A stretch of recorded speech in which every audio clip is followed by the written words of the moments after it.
Alright, ladies and gentlemen, my name's Shane, this is Shane's Games, and tonight we are playing Star Wars Knights of the Old Republic.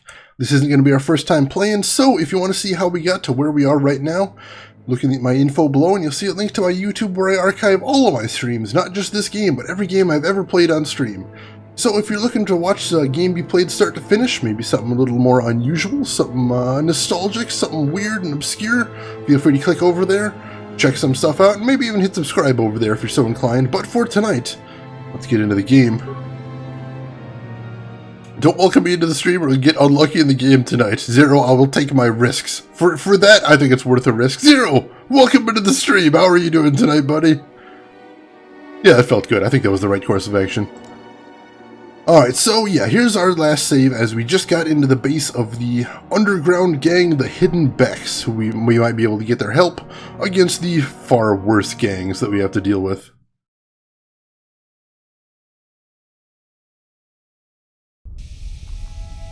Now see, you couldn't actually tell because I don't have a face cam or anything, but right there I was actually holding my breath because Deadly Premonition has made me very paranoid, and so now whenever I'm loading a save game for an old game, I'm like, oh god, please don't be corrupt, please don't be corrupt, please don't be corrupt.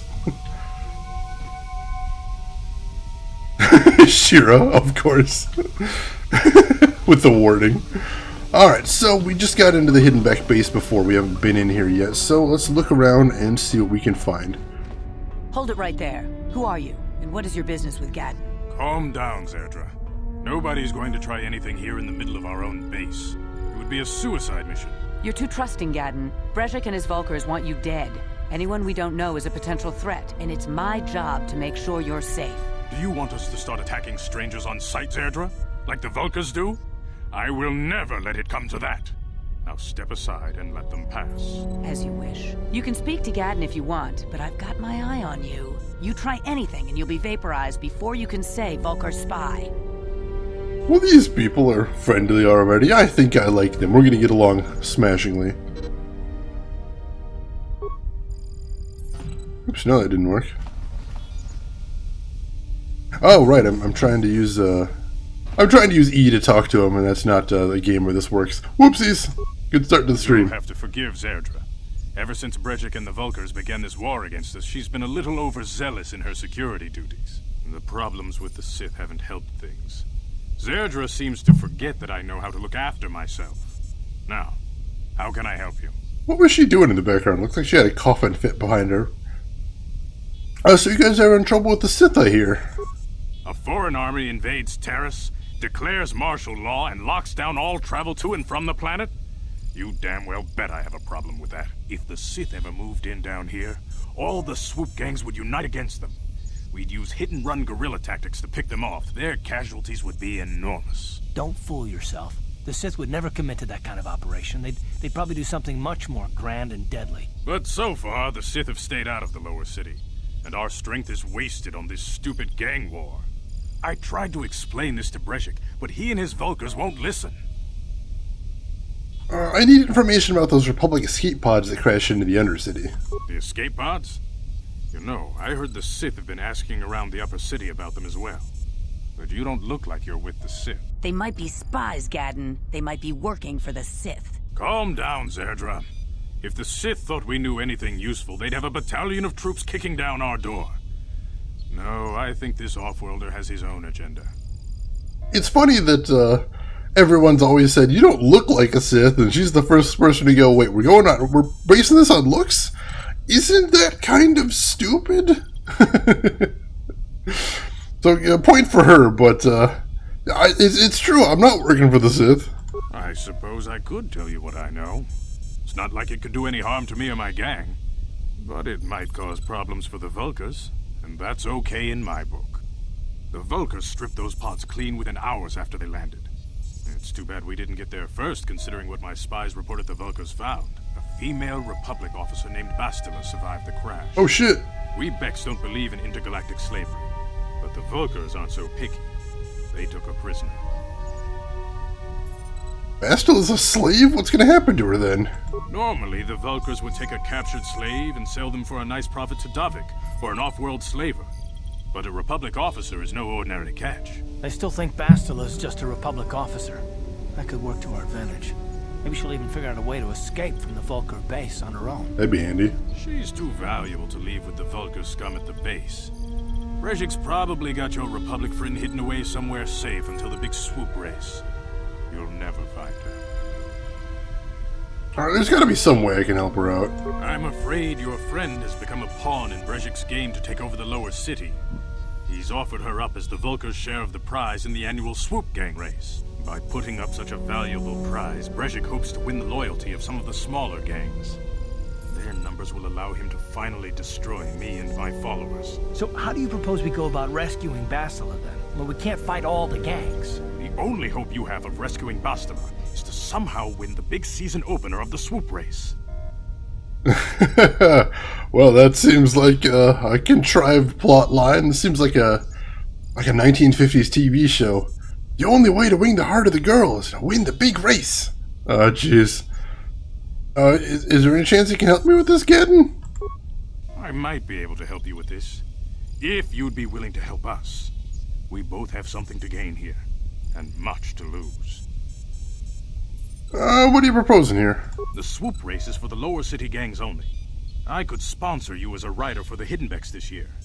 If you win the race, you'll win your friend's freedom. But first, you have to do something for me. My mechanics have developed an accelerator for a swoop engine. A bike with the accelerator installed can beat any other swoop out there. But the Vulcars stole the prototype from us.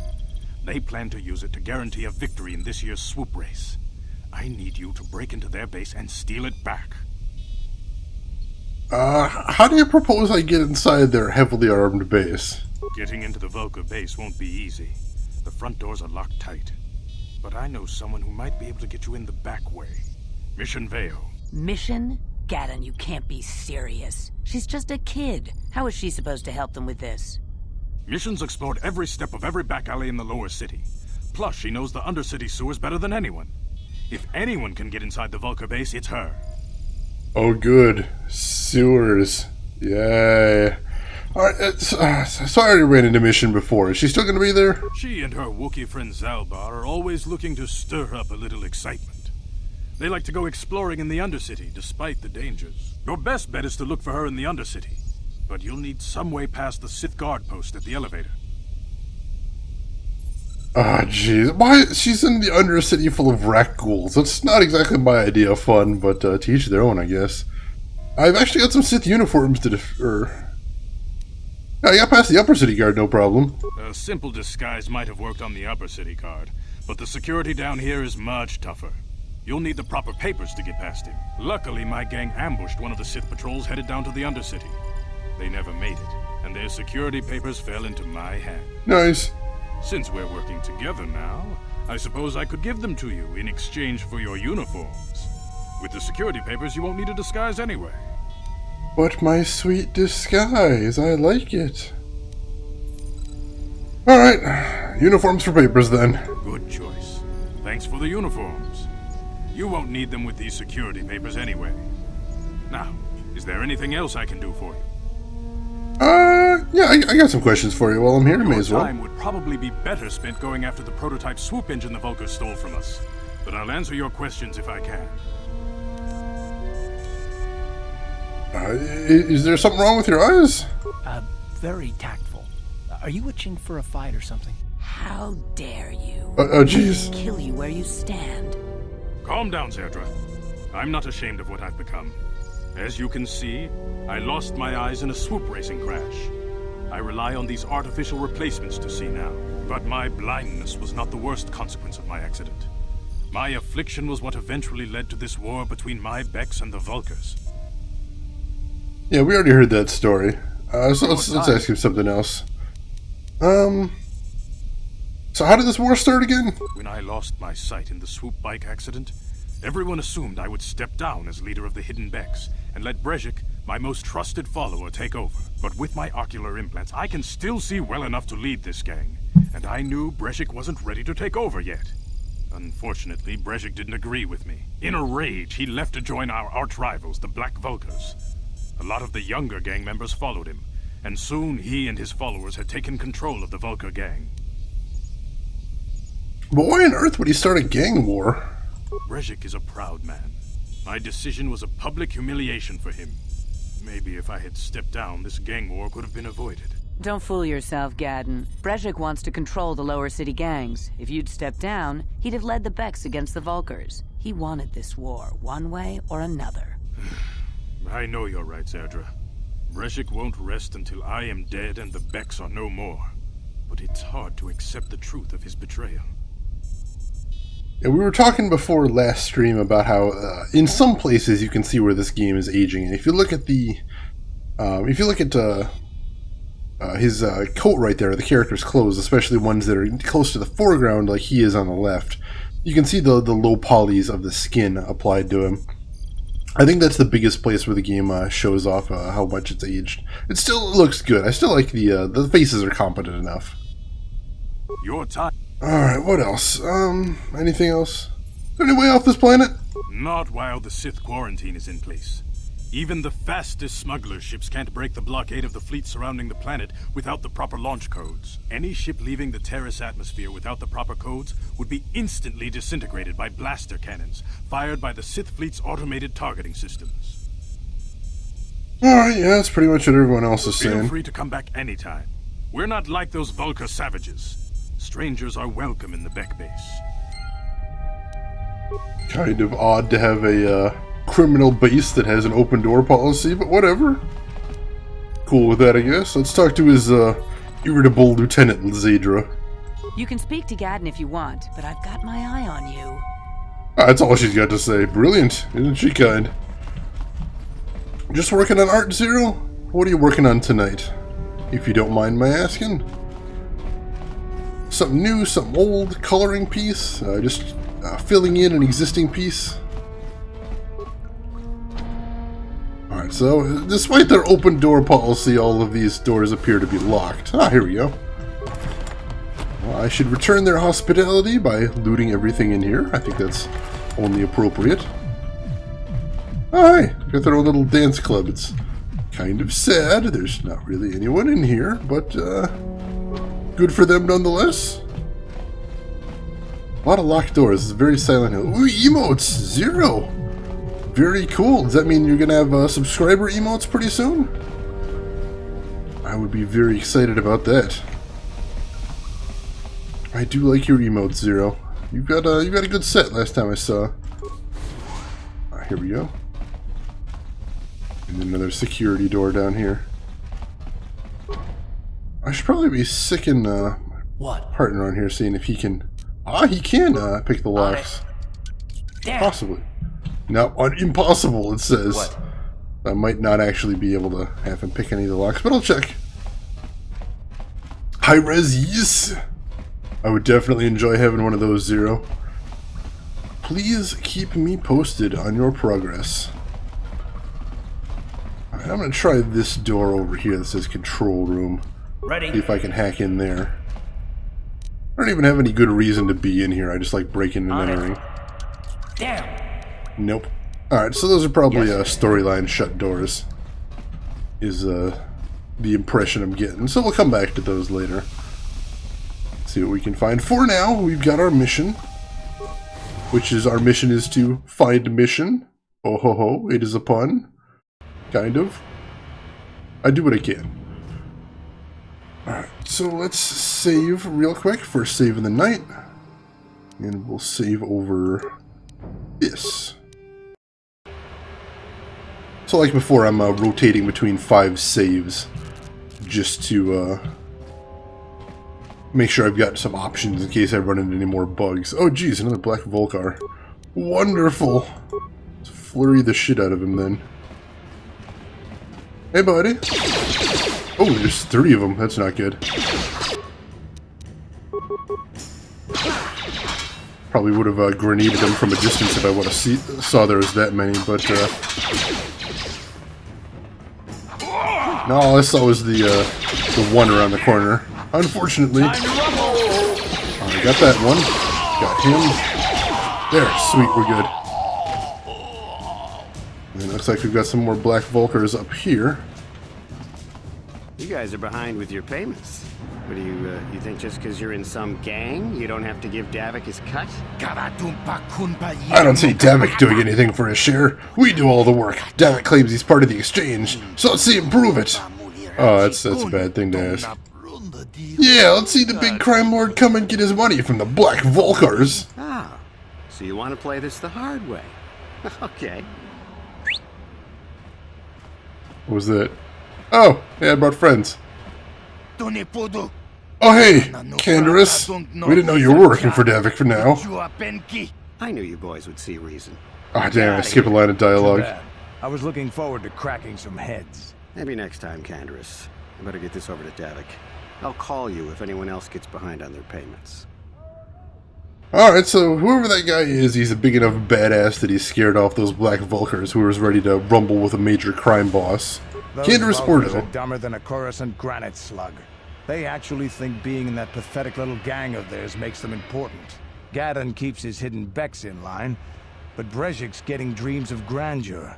If Davik's smart, he'll slap that young punk back down. So, who are you?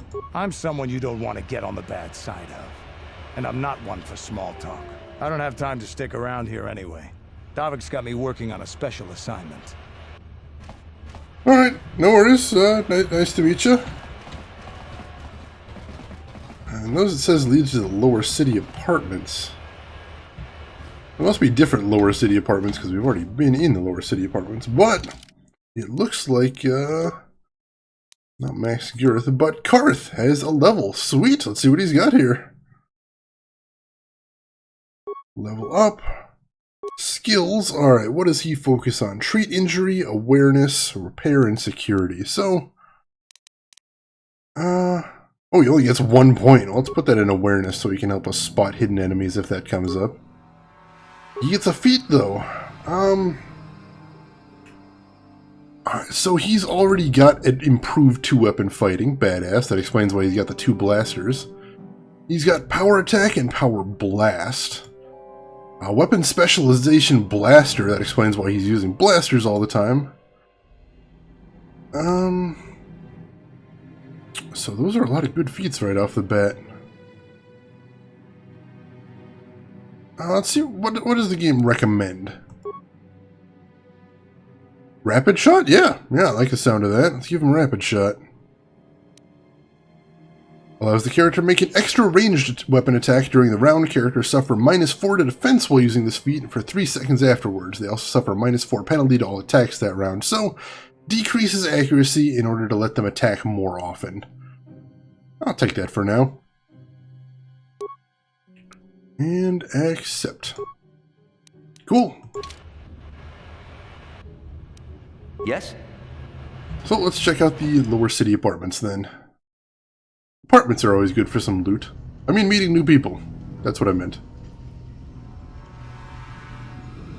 Hey, what's going on here? You seem to be taking great interest in our progress. Do you need something, little man? Quiet, Lurgo. That's Caleb Nord, the infamous bounty hunter. There's a bounty on your little green heads. I'm here to collect. The only way you'll collect that bounty is over our cold, dead bodies. That's the plan.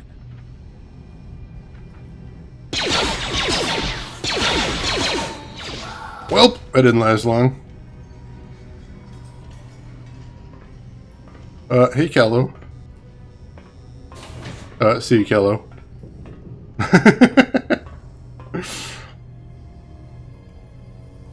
Can't meme and RPG at the same time? Wow, that's gotta be painful.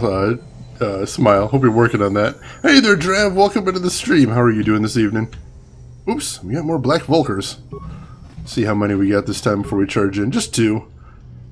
Yeah, we should be able to deal with them in short order then. Go ahead and flurry the hell out of them. Ooh, I'm definitely going to need to up that accuracy though. Sweet, got that one. And he's down too. And I'm going to go ahead and use a med pack. That took some damage back there. And then we'll head back and continue exploring everything.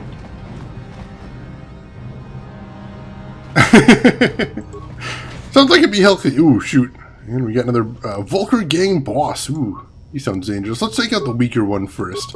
Just so we've got one target off our back. Oh yeah, that didn't take long. And then we'll flurry the heck out of him before he can put his gun away. Ooh, yeah, he's pretty tough. Not tough enough, though, but he gave some good XP. I'll take that any day. Ooh, there's more out here? Yes, we got another Volcar ran in to join the fight. Ooh, wow, that's a lot of them. Luckily, these ones don't seem so tough. I was going to say maybe I should run back and grenade them, but no, those guys are easy enough. Plenty of black Volcars in this area, though. A couple of credits. Energy shield. I have to remember I get those energy shields. They should be good in a fight if it comes down to it. Minor frag mine. Ooh. Let's see if I can disable it. Or no, let's try recovering it, shall we? Why not? Nope. No, that hurt a lot. Just try disabling it next time, maybe.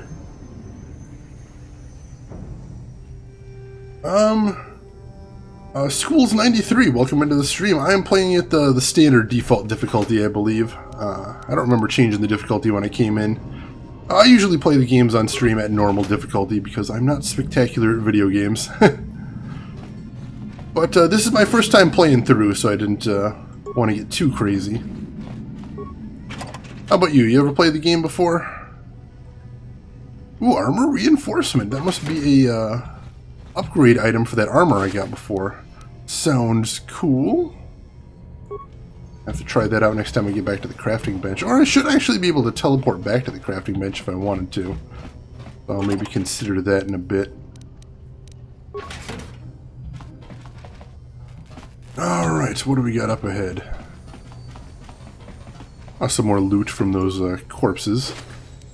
Don't mind if I do. Some one hell of a dangerous apartment complex, though. Played both KOTOR games. You enjoyed them, their schools? Had a good time with them?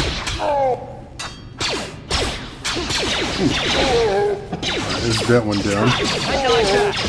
And he's toast too. Nice. Still taking some hits, though, but at least I'm picking up med packs at a good rate. And right now I'm healing a pretty good amount thanks to my was it medical skill? I just saw it and I've already forgot what it's called. Oops. If you like old school RPGs, you're going to have a lot of fun. I do like old school RPGs. I was actually just last month, I think, I was playing Neverwinter Nights 2 on stream, and I really had a lot of fun with that. And I've got plans to play plenty more old school RPGs. That's kind of my niche here. Oh my god, more Black Volkers? Let's see, how many? Just 2 this time? Yeah, just 2, but what's the point of having frag grenades if you're not going to use them? Oh, that didn't actually do all that much damage. That is unfortunate. Down you go! Take it down. Nice. Alright, that grenade was not nearly as helpful as I'd hoped. Unfortunate. Alright, what do we got in here? Minor gas mine. Oh no. Let's try just disabling this one then. And schools, thank you for the follow. Much appreciated. Hope you enjoy your stay.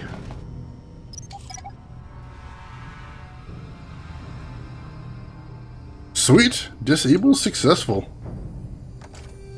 Strongbox is not of particularly sturdy construction. The lock is a computerized touch panel that uses a password entry system. Because the box is an older off-planet model, there is no interface for you to try and slice the system. You'll have to figure out the password if you want to get inside. Oh, I don't have any idea what the password is, so I'll have to come back later. Let's check the desk. It's an electronic personal message center, though it looks like it hasn't been used in some time. There is one unread message on the system, though. Let's read the message. Hey, Alam, how's life on Taris? I heard your brother left for Tatooine to become a miner. Did he at least leave hyperdrive behind to keep you company? I hope you're still practicing with that blaster I gave you. Remember what I taught you, because you might need it. Taris isn't like Alderaan. It can be dangerous there. Stay away from those swoop gangs and keep everything locked in that old strongbox. Nobody's gonna be busting into that thing. Hope to hear from you soon, Uncle Louie. Ah, damn, I was hoping the code would be in there. But, no code. So I'm not actually sure how to get into the strongbox. Interesting. Alright, we'll come back to that one then. Usually diamonds. Terrible draft. Alright, so...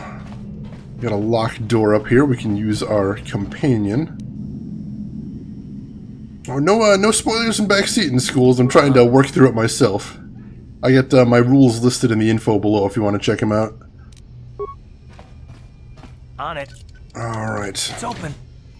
Alright, we actually got a person in here. Hopefully she doesn't get angry at me for breaking into her Stop right apartment. there, or I'll give you a blaster shot right between the eyes. Now, what are you doing here? Why does everybody get so irritated when I break into their apartment and then run in to steal everything? Who are you?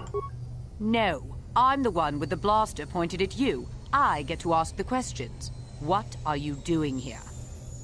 I was just exploring. I didn't know anybody was in here. Well, go explore somewhere else. There's nothing interesting for you here. This is your only warning. If you bother me again, you won't walk out of here alive.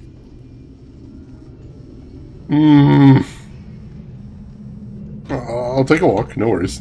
No worries. I'll take it. Unless I'm stuck in this door frame. Uh-huh.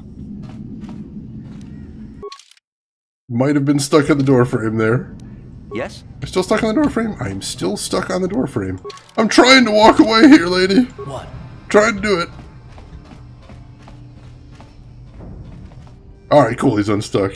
What? That was a trick I heard about when I was working up to play in this game. I heard that sometimes your characters get stuck on door frames and you just have to swap off the character and let the NPC pathing deal with it. Luckily it worked there. That would have been a little bit embarrassing. Sweet. Took him down quick enough. More loot. So as you can see, most of the loot I'm getting is pretty basic stuff like med packs and computer spikes and credits. I'm trying to comment whenever I get anything more interesting than that. Alright, what do we got down here? I think we're just about done exploring this place. Yeah, I think so. So, last thing we're going to do is I'm going to take another look at that strong box. See if I can figure out what the code might be. Because I don't know that I'm going to be coming back to this place once I leave. This seems like one of those one-and-done locations. Unless that lady with the blaster is something important. Schools, I'm playing as a scout right now. That seemed like a good middle-of-the-road class. I like to be able to do a little bit of everything in games like this because I'm wishy-washy, actually. So yeah, I decided to go as scout instead. I know soldier's the more DPS, but I like being able to handle some of the skill checks myself as well.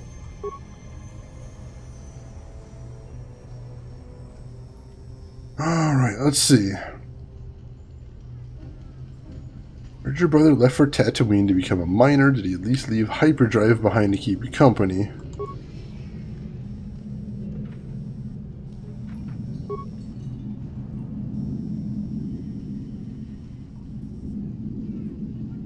Alright, let's check what the password entry looks like on here.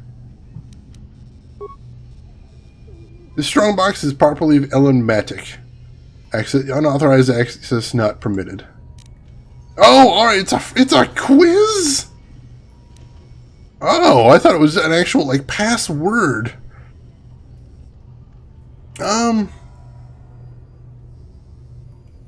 As long as you keep it as vague as possible, schools, yeah. I really don't want anything spoiled for me coming up ahead, but if you've got some very general stat advice, I'll take that. Please enter proper password responses to confirm identity. What is the name of your pet? Hyperdrive. Who taught you to fire a blaster? My uncle. Where did your family come from originally? Alderaan. Identity confirmed. Welcome, Alam. Wow, it's a terrible, terrible security system. Two-factor authentication, kids. It's good stuff. Ooh, 100 credits, a blaster pistol, and some Republic mod armor. Gimme, gimme. Alright, Check that armor first of all. Republic mod armor. He is not nearly as good as my light battle armor, unfortunately. Oh no, it does have, it is upgradable as well, so I'll see if I can slap some upgrades on it before later. It's got a good max dexterity bonus, I do like that. Is it something I can put on him? He's got a combat suit on right now, which gives him 4 defense. So yeah, the Republic mod armor is actually a little better than what he's got right now. So I'll give that to him for right now. And I think... yeah, he's just got a standard blaster pistol, so nothing different there. Yeah, I did hear about the thing with repair. I'm not sure if I want to do that because I don't know that there's that many other things besides that one thing to put repair into. But yeah, I do know what you're talking about there, School, so that's something I'll consider, but no promises. I appreciate the advice nonetheless. Oops, no, let's not wander in there and get shot in the face. Alright, so I think that is the entire apartment complex explored. I think it's stuck on the blast holes on the floor, I guess? That's a little weird. Alright. Yep, we're all good with the apartment complex, so let's head back outside and continue exploring. I imagine where we're heading right now is we need to find the actual entrance to the Undercity. So we will just keep working our way in that direction. Alright. Which is this way, I believe. Yeah, this is the place I haven't explored yet. Oh, hey. Looks like you got a road on that side. I saw a car go past, or, you know, futuristic space car. Ooh, that is 3 enforcers over there, I think. Let's open with a grenade. Whoop. Nice, that did some damage. Oops. And then let's... I was going to flurry that guy, but Carth took care of him. Thanks, Carth! Right now, Schools, I am focusing on strength primarily because I wanted to up my melee damage. And aside from that, I've got a slightly high dex because I wanted to up my... wanted to go ahead and up my defense, my AC a little bit in the early game. Aside from that, I've mostly been spreading out my stats. But also, my weakest stat is intelligence, because I don't really want to focus on skills too much. This looks incredibly dangerous. But I've got my papers. Hold on there, civilian. Only those with official Sith business are allowed into the Undercity. Unless you've got the proper security papers, you better just turn around and go back the way you came.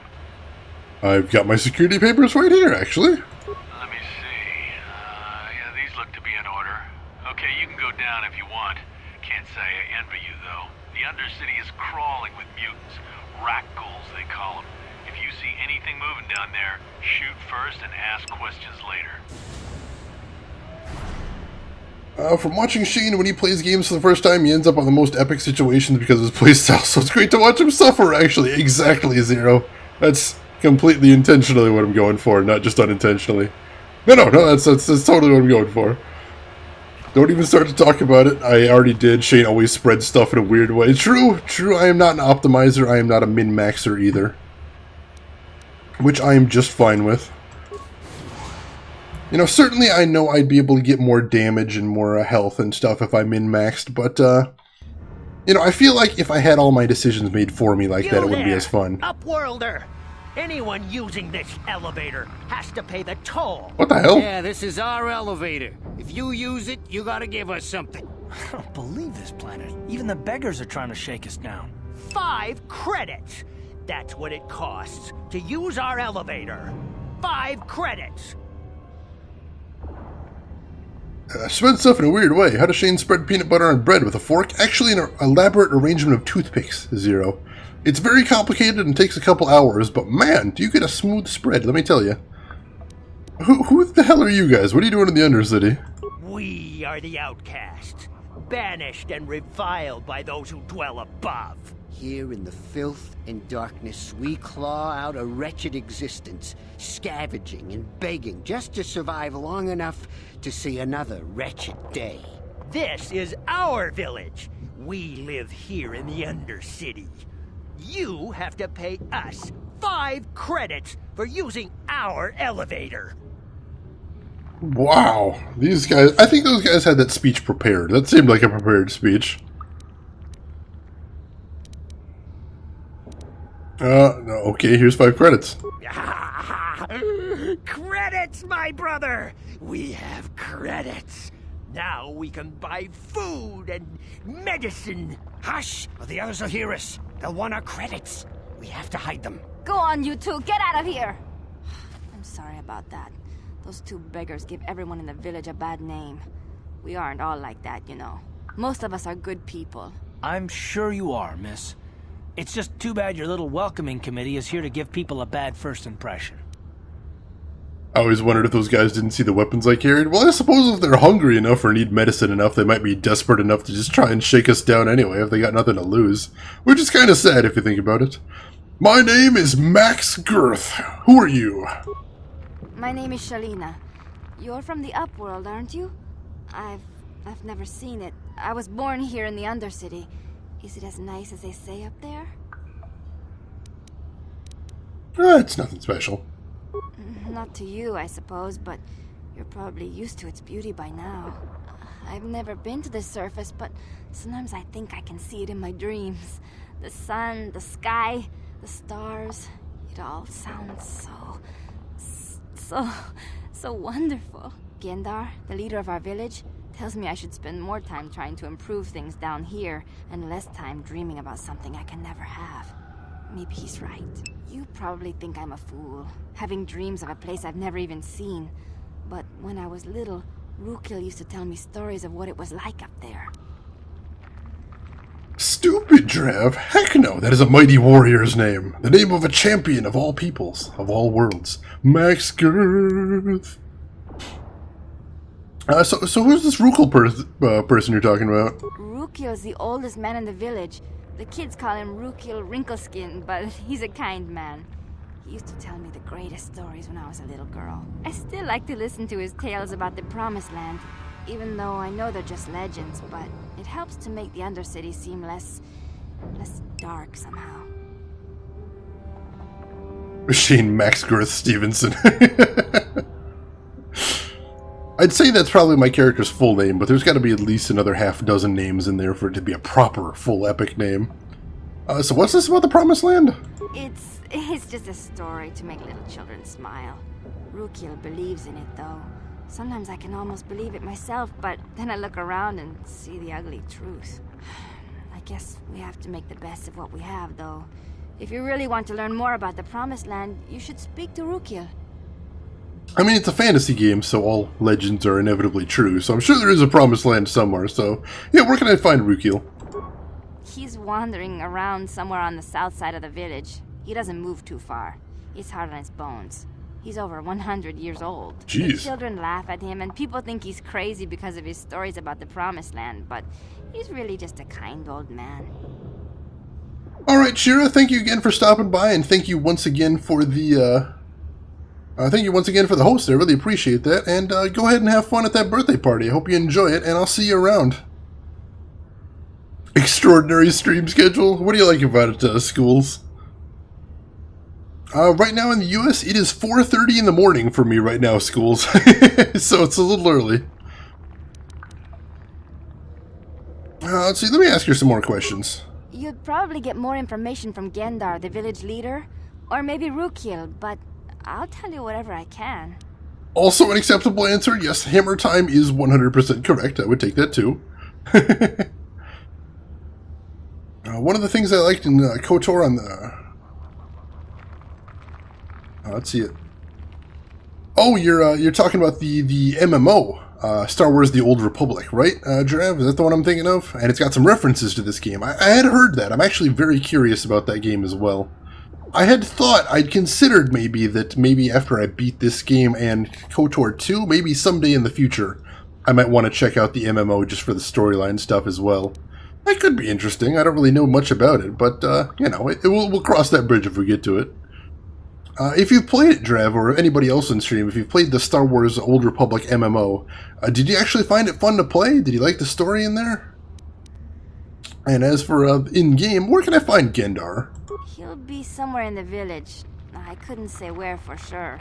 He's always busy doing whatever he can to make the lives of the other villagers easier. Aww. Do you happen to know anything about escape pods? I don't know anything about that, but maybe Gendar could help you. Sorry. Is there anything else you need? Yeah, Drev, I'd heard that the game was optimized so that it can be done single player all the way through, which I am really psyched about because, as it may seem counterintuitive, when I play MMOs, I really like to just solo them because I'm boring and tedious. And also, you know, as far as US time zones, I play in the middle of the damn night, so it makes it harder to find other people to play with. So have any upworlders come through here recently? There were quite a few people from the surface marching through the village, but none of them bothered to talk to me. Gendar might know more about them. So tell me about the village. Well, I was born here for starters. My parents were outcasts, banished to the Undercity for some crime or other. They never really liked to talk about it. Everyone here is an outcast, or the descendants of one. It's tough down here, but we survive. I guess it's easier for me since I've never known anything different. Some of the people have given up all hope. They've become bitter and depressed, but most of us are good people, despite what our ancestors may have done. Gendar could probably tell you more, or maybe Rukil. You could talk to them if you want. I'm sensing you really want me to go talk to those other people. Okay. Well, if you ever need anything, or if you just feel like talking, come back and see me. I hardly ever get a chance to speak to someone from the Upworld. Sure, will do. Alright, it looks like a pretty big village, actually, so let's take a look around and see what we can spot out here. Anything down here? That little black cave area, but I suspect I'm just not allowed in there. Whoop. Well, that is one acceptable answer, Schools. I may indeed be some sort of vampire. I can't confirm or deny. Don't want to give away any secrets here. But an alternate explanation is I'm actually also a night shift worker. My regular hours at my job on the days I don't stream are I work from 7 at night to 7 in the morning. So night shift has become kind of my time, and I'm very comfortable working night shift, and I actually enjoy staying up all night. So, you know, on my off days, I just keep those hours anyway, and I really enjoy being up now, so I just figured, you know, since I get bored in the middle of the night sometime, I'd stream. And 9 months later, here I am. Alright, here's Rukil, the old man. Yeah, as I press the wrong button to talk to him. I'm still trying to hit E to trigger these guys, and I don't know where I got into that. You come from the world above. Is this the time of destiny, then? Is this a portent of the salvation of my people? Or merely another false sign to mislead us from the path? Are you the herald of prophecy? The beacon to guide us through the darkness? Or are you merely another harbinger of shattered dreams and unfulfilled promises? Be careful. This one might be crazy enough to be dangerous. Speak to me, Upworlder. Tell me what fate you unleash upon us. Salvation or damnation? Speak, Upworlder, I beg you. Yeah, Drev, I'd heard that too. People are saying if you wanted Old Republic to be KOTOR 3, then you have to play through Jedi Knight. So that's definitely something I'd keep in mind if I ever did play it. Because if I did play it, that's exactly what I want, is I want to be playing for KOTOR 3. Can I ask you some questions? A question? You are uncertain, bewildered, perplexed. Understandable, I suppose. Even after 100 years of life, I myself still become confused at times.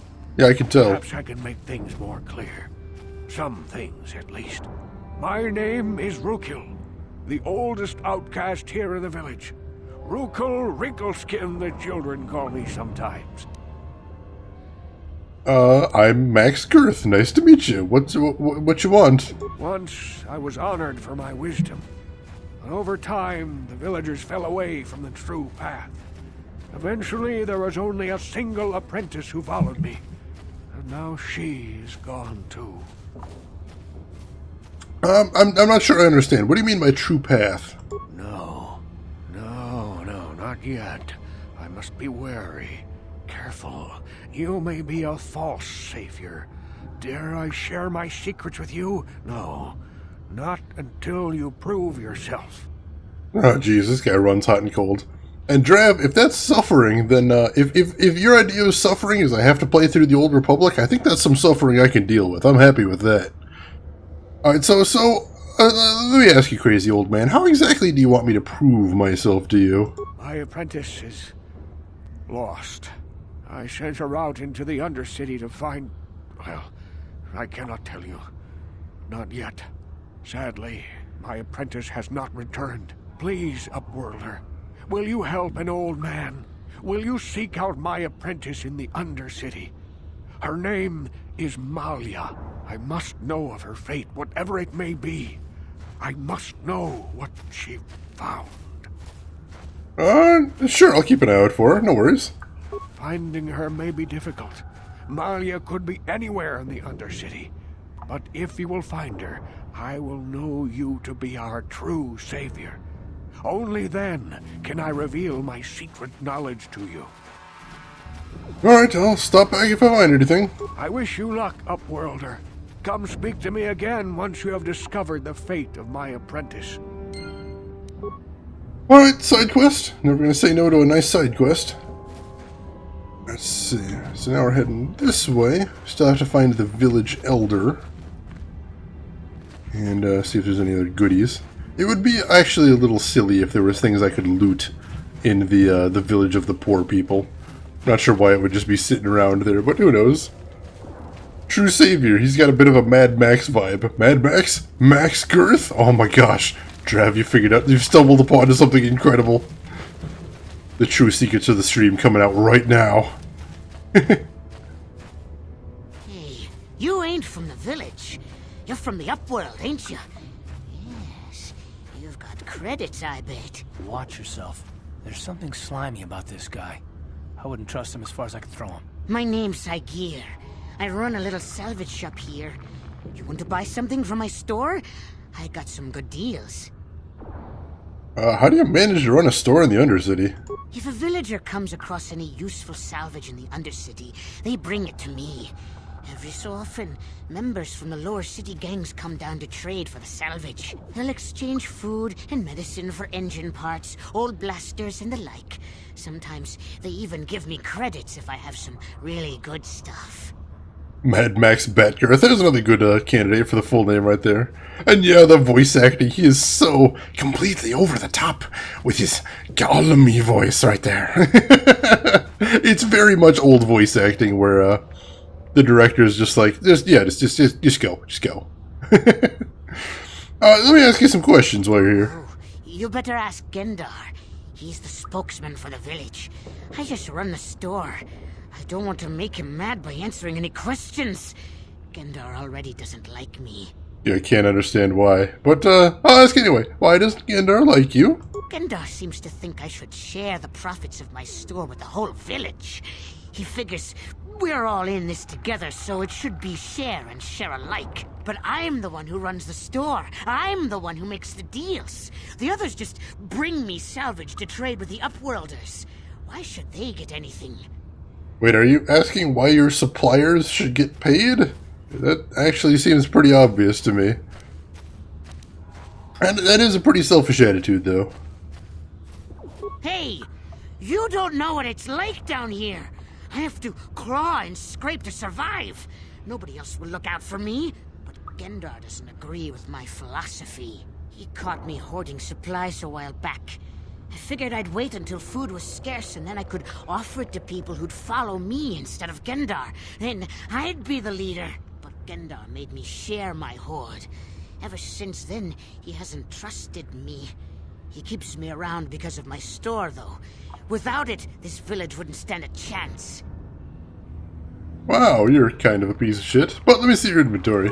It ain't the best stuff. Mostly salvage and such, but the prices are right. I do like good prices. Antidote kits. Ooh, I don't have any of those, and I imagine if I'm getting antidote kits here, that probably means I'm going to be poisoned at some point.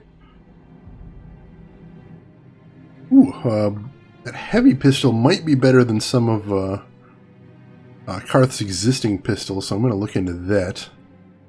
An implant that increases awareness? That's kind of nice. Exactly, Drab. You got to make sure he knows where you stand before you start in on the negotiation. Ooh, a scope. That might actually be able to be used to upgrade Carth's unique blaster as well. So let me check out what Carth has, and then I'll come back into the store. So this does 2 to 9 damage at range 23. And it's balanced and has a +1. That's got to be better than what he's using right now, I'd imagine. So let's see, his unique blaster. Wow, it's better than his unique blaster, actually. But how about his stock blaster? Oh yeah, definitely. So I can replace his stock blaster with that heavy blaster. And that will definitely be a better weapon for him. Is his regular blaster? His regular blaster is upgradable too. Ooh, so we'll get that scope and see if we can slap that on later. I like. Sure. And I'll buy some antidotes like I was saying, just in case. Hey there,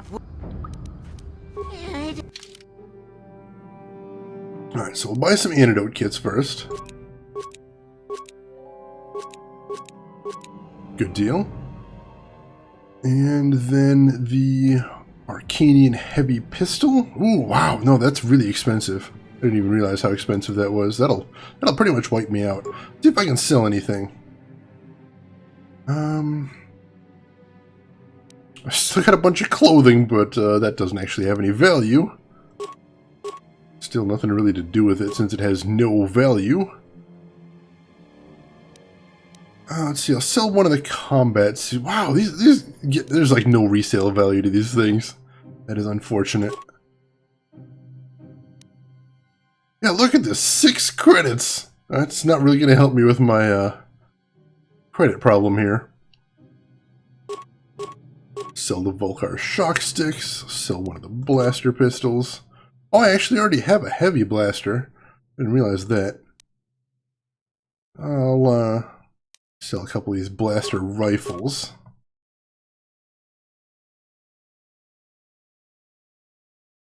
Alright, that's a little better. Shane Money Waster, you know it. Making it rain over here, Drev. Making it rain! Alright, so Arcanian heavy pistol. I do like the sound of that, so let's buy that.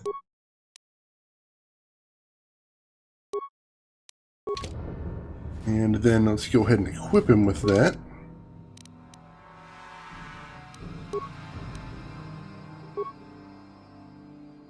And Arcanian blaster pistol, very much like that one. And I wanted to get that scope as well, didn't I? Let's grab that while we're here. Of course, we have to hear him again. Just never a fun experience. Alright, where's that scope? Scope, ooh, that's gonna almost wipe me out here, unfortunately. But it increases accuracy. I do like that. Alright, so close that. And alright, I've got a couple upgrade items, so I think I'm gonna see about teleporting back to the hideout. So let me find my oldest save, and I'll save over it real quick. I've never actually tried teleporting back to the hideout.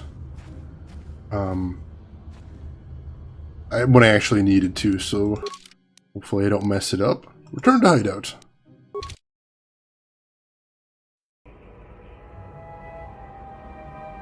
Alright, so I just have to remember not to walk out of the hideout after this. Ah, here's the workbench. Let's get some upgrades done. So, first I'll check my melee weapon. I don't think I have any other upgrades I can apply to it. Nope.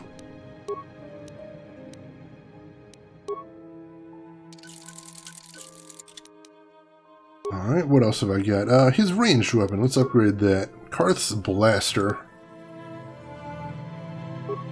And we got that scope we can put on it. Nothing else, but still that's Attack bonus +1, I like that.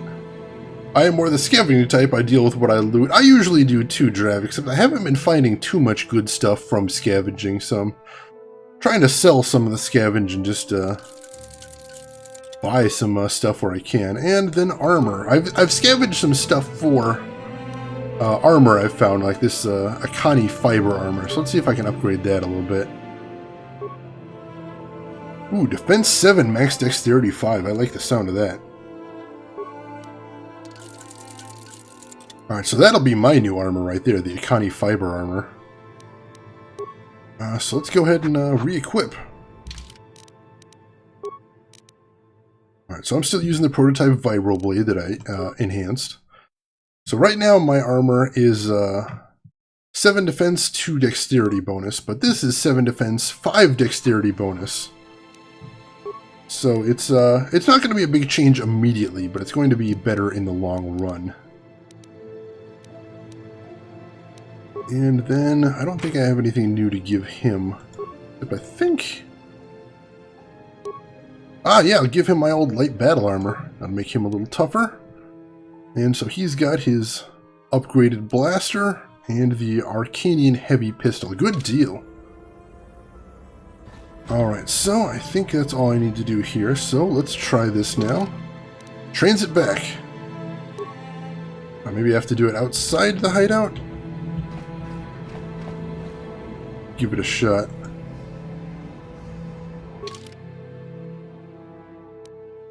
Add him to the party. Yeah. Alright, let's try it again now. Yeah, there we go. Transit back.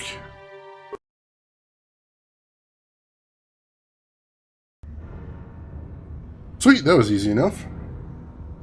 Alright. So yeah, I feel much better equipped now. I'm very happy about that. So we still need to find the village elder around here somewhere. Hurry, Hindar! Hurry! I can hear it coming! He'll never make it. He's doomed. I told him he was a fool to leave the village. He will make it. Run, Hindar, run! What's going on now? Open the gate! Quickly! There isn't much time!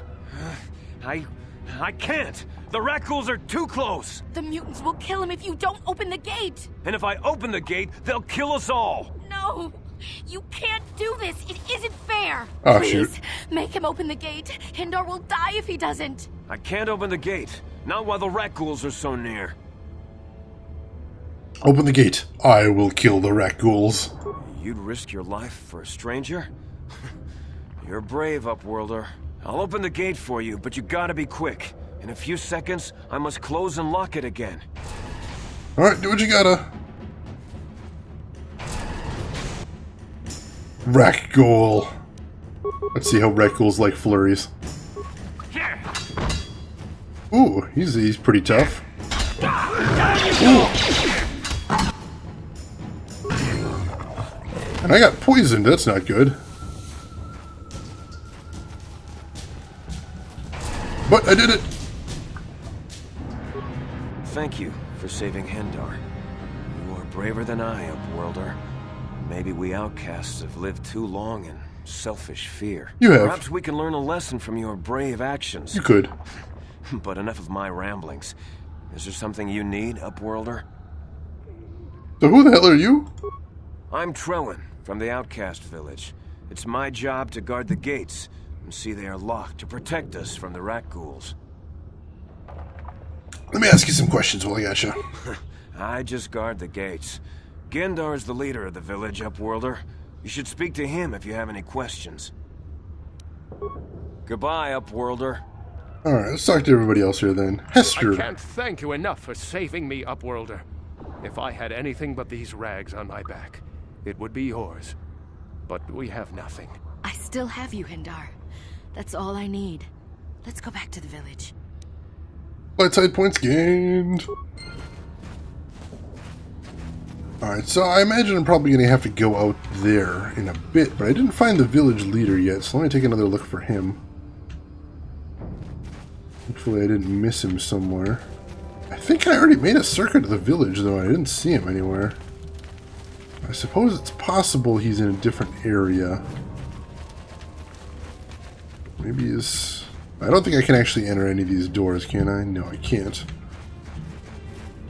Where is Mr. Village Leader? Am I missing something? If anybody happen to have spotted the Village Leader around here, feel free to shout it out. Oh, shoot, he's right here across from the old man. How did I miss that? Greetings, Upworlder. We rarely see your kind here in the Undercity. I find it strange that so many of you have come down from the surface recently. No offense, but I can see why people normally avoid this place. Why have you come into this dark and sunless place? Is there something you need of me or my village? I will help you however I can. You said there were some other Upworlders who came here recently? Our village has seen many visitors from the surface recently. Armored troops, Swoop gang members, mercenaries. They come to search our sunless world. They're even searching the sewers. Ew. I'm looking for a Twi'lek named Mission Vow. Yes, I have seen this Twi'lek many times, though I've never spoken to her. She and her Wookiee companion often pass through our village on their way to explore the sewers. Alright, so how do I get to the sewers, as much as I'm already regretting having asked this gross question? There are two entrances into the sewers from the Undercity. One to the northeast of our village, the other to the southeast. But the sewers are dangerous, Upworlder. If you dare to travel those dark tunnels, you would be wise to go heavily armed, unless you wish to become a meal for the rock ghouls and the other foul creatures. Alright, I got some questions. Ask your questions, Upworlder. I will answer to the best of my knowledge, though I know little beyond the borders of the Undercity. Tell me about these rat ghouls that are terrifying and try to eat my face off. The rat ghouls are monsters, hideous mutations who feast on the flesh of our villagers. Their diseased jaws can infect those they attack, transforming the victim into one of those abominations. We know of no cure for the disease, and for the good of the village, we must banish any who become infected, lest they transform and turn on us. Well, that sounds scary. Ask your questions, Upworlder. I will answer to the best of my knowledge, though I know little beyond the borders of the Undercity. If I remember correctly, there was a Star Wars comic series once that involved the rat ghouls and treated them as sort of a zombie plague and had different characters trying to find some way to contain the rat ghoul infection. I'm going to have to track that down now. That could be interesting.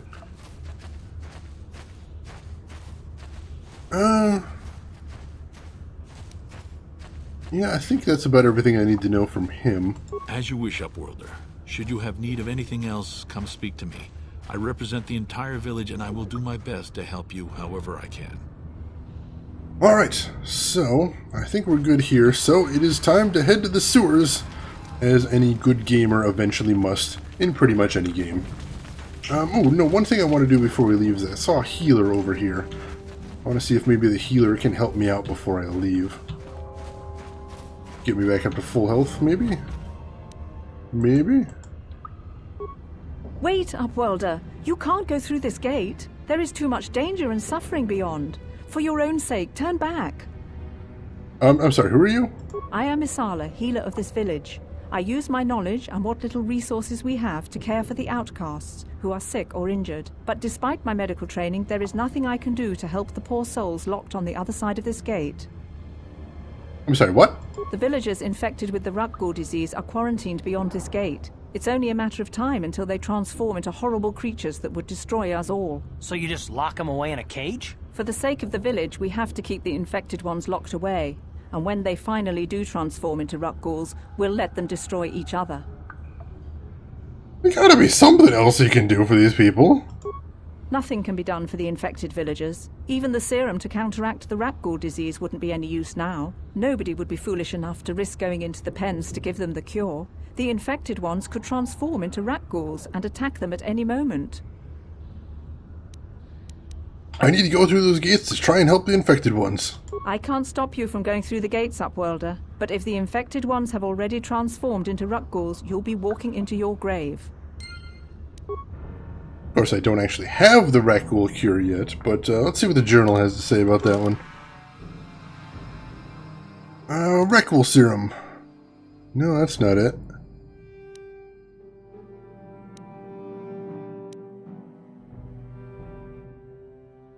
Oh shoot, I forgot I could finish Matrix's bounty by getting his Matrix side quest by getting his bounty from Zax by claiming that he's dead.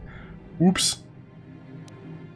As leader to the dangerous though, but might be worth trying. Infected outcasts, here we go. Several of the outcasts have been infected with the rat ghoul disease. They have been placed in quarantine away from the others, so that when they transform into rat ghouls, they won't ravage the rest of the village. Yeah, until I have some sort of cure to give to them, I don't think there's any point to going in there. Otherwise, I might just have to sword my way out. So I'll come back to them later, once maybe I've found something clever to do with rat ghouls. I know that one doctor was working on a cure for Rakghoulism, I guess you'd say. So maybe I'll come back and talk to him later and see what I can find out. This looks like a big area, and I can already see bad guys. So please, you have to help me. Nobody else is gonna help me. Even the Becks won't help me. But I can't just leave him there. He's my friend. You'll help me, won't you? Whoa, whoa, slow down, Mission. What's going on? It's Zalbar. He's in trouble. Big trouble. We have to help him. If we don't, they'll sell him into slavery. Alright, hang on. Take a deep breath and start from the very beginning. Me and Zalbar, we were just wandering around here in the Undercity. You know, looking for stuff we could find, just kind of exploring. We do it all the time. I guess with a Wookiee at your side, you've got to figure you can handle the odd rat ghoul attack. Only this time, they were waiting for us. Gamorrean slave hunters. We didn't even have a chance to run. Big Z threw himself at him and then roared for me to run. I took off. I figured Zalbar would be right behind me. But there were too many of them. He couldn't get away. They're going to sell him to a slaver, I just know it. Alright, do you know where they took him? I don't know for sure, but those Gamorreans like to hang out in the sewers. The stink reminds them of home, I guess. That's probably where they took Big Z.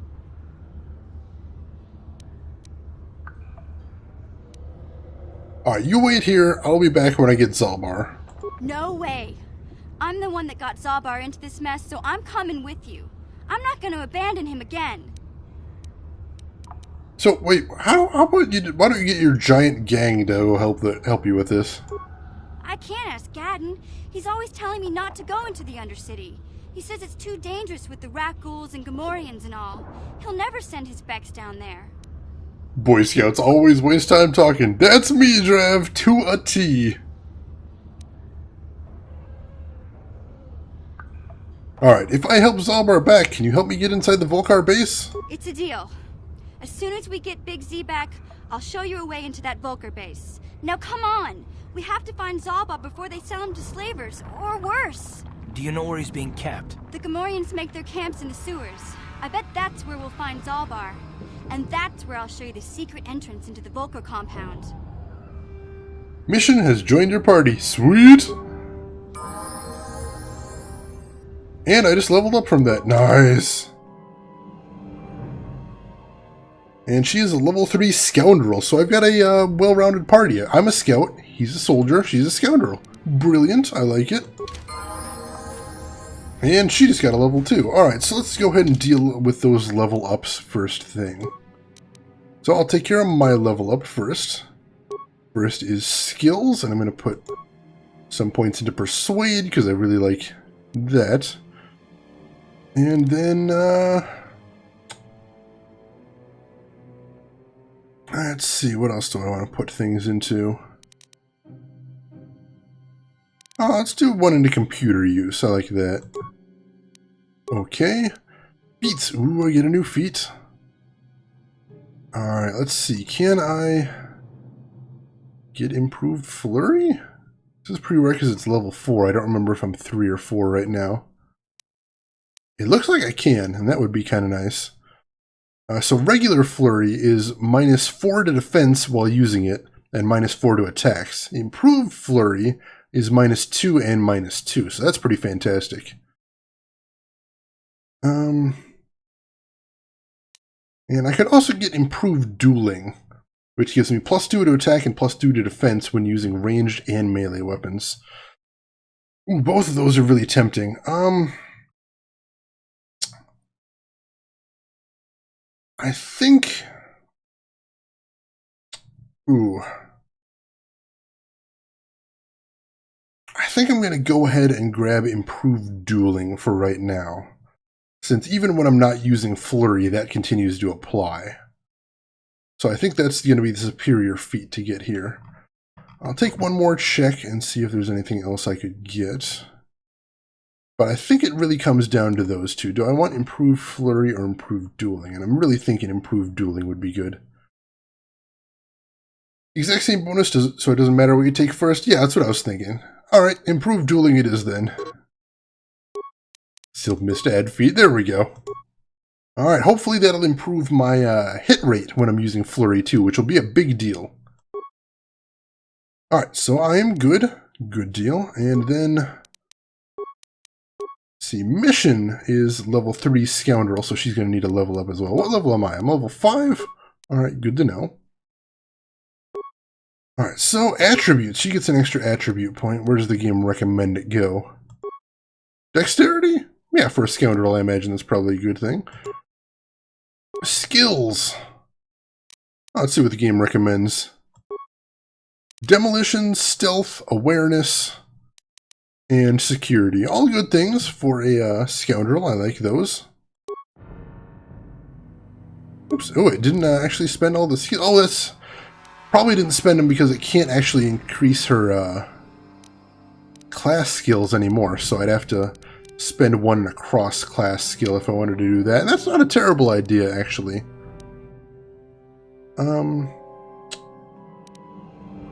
So yeah, why don't I give her a point in... No, I guess I'll go ahead and save the points. That's fine. You have not spent all of your skill points. These will be saved, and you may spend them the next time you gain a level. Do you wish to continue? Yeah, that's fine. That's fine. Yeah, let's click OK and save the point. Yeah, that's just what I was thinking, Trav. Alright, so we got a level 4 Scoundrel, level 5 Soldier, and I am a level 5 Scout. Decent party. Ooh, before we should go on, let me check what her equipment looks like, see if I can give her some better equipment. So she's using a standard blaster pistol, which is 1 to 6 damage, 23 range, and balanced. I can give her a heavy blaster. That'd be an improvement right off the bat. I like the sound of that. If you like Mission, take you with you a lot, maybe on your main character, you should focus on computer use and repairs. Yeah, that's definitely an option. That is definitely an option. I'm going to give her the combat suit for right now, I think. I'll give her a little better armor than that just clothing would. And let me see what feats she has. I think that'll be important as well. How do I check her feats? Is there a way to check her feats? I don't actually know, come to think of it. So here we go, feats. I've never actually checked the screen before. So she's got light armor proficiency. I'll double check that. Critical strike, sniper shot. A bunch of... oh, she's got blaster rifle proficiency, so I may actually give her a rifle instead. Sneak attack 1 and 2. So that sounds nice. And Scoundrel's Luck. +2 to defense, always active, and dueling. Very nice. So yeah, let me give her a... Let's see, so heavy blaster is 1 to 8. Blaster rifle at least has a better crit rate. Why don't I give her a blaster rifle? There we go. That'll give her a little bit of variety. Sneak attack sniper. I like the sound of that. Sure. Alright, so let's go ahead and save after doing all of that work. Where's my last save in here? That's inside the village. I can do that. Let's save. And then we will continue on. So I want to explore this area a little bit before we go ahead and after her friend. I know, she said it was urgent, but this is a video game. There's a difference between real actual urgency and video game urgency. And I'm pretty sure this is just video game urgency. Canderous? What's he doing in here?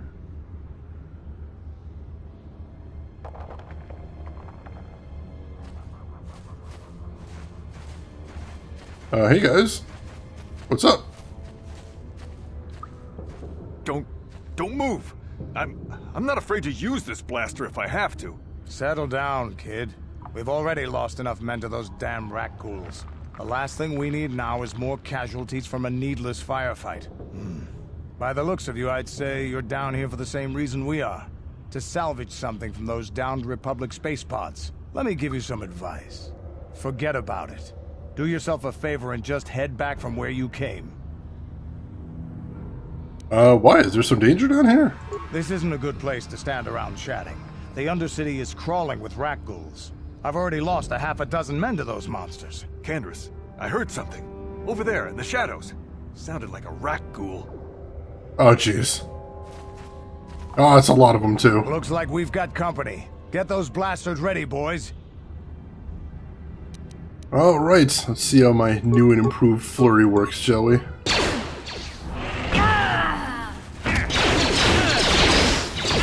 Ooh. There's a lot of them there. Wow, it's a heck of a firefight. Damn. Whew. I told Davik this salvage mission was a bad idea. His men aren't trained for this kind of thing, and I can't babysit them all. Okay, boys. We're getting out of here before I lose anyone else. I can't carry all this salvage back by myself. You'd be smart to get out of here as well. Even if you can handle the rat ghouls, I doubt there's anything worth finding anymore. What do you mean by that? Davik sent me down here with this motley crew to scavenge whatever we could from the Republic escape pods that crashed during the recent battle overhead. But the Lower City gangs got here first. Anything worthwhile in those Republic pods is probably in their hands by now. Davik won't like that.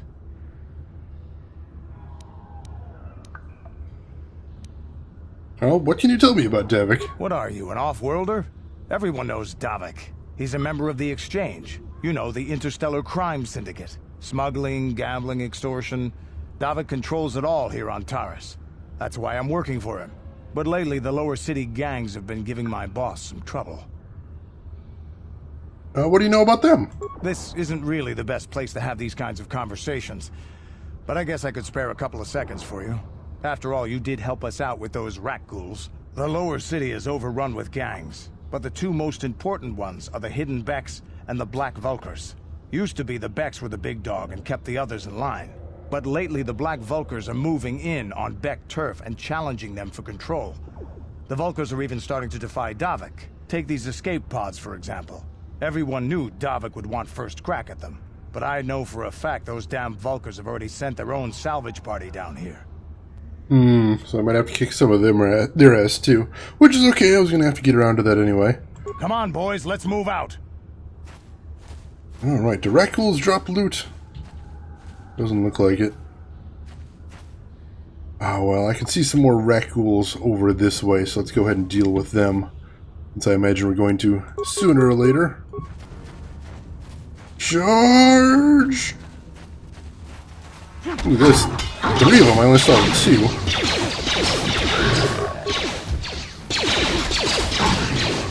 Oh, I'm in bad shape. Oh my god, that's a lot of them. See if we can lob a frag grenade or two.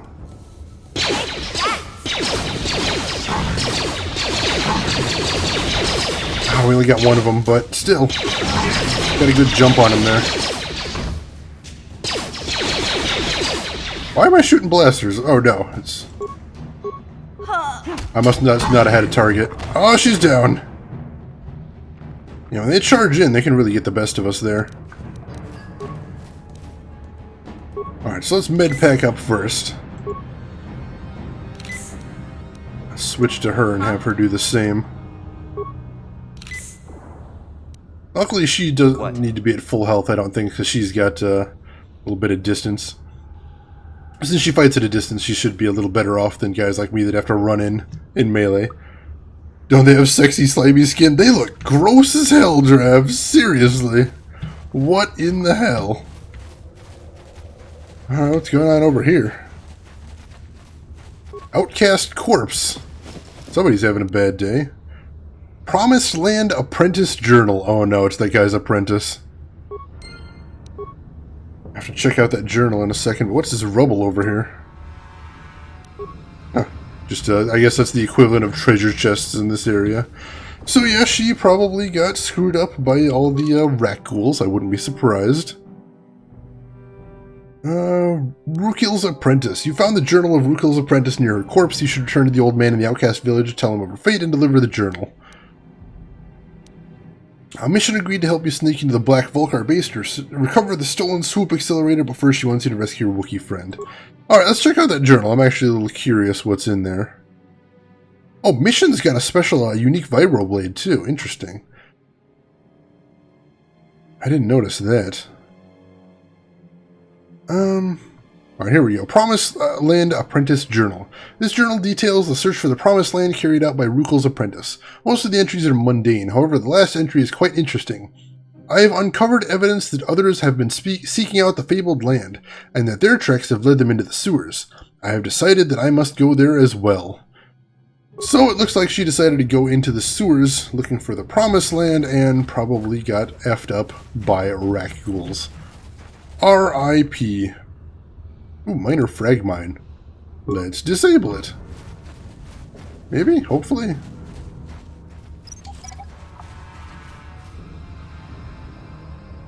Sweet. I was gonna say, mission might actually have better demolitions than me, I'm not sure. But I didn't think about that till I'd already charged face first into the mine, so whatever.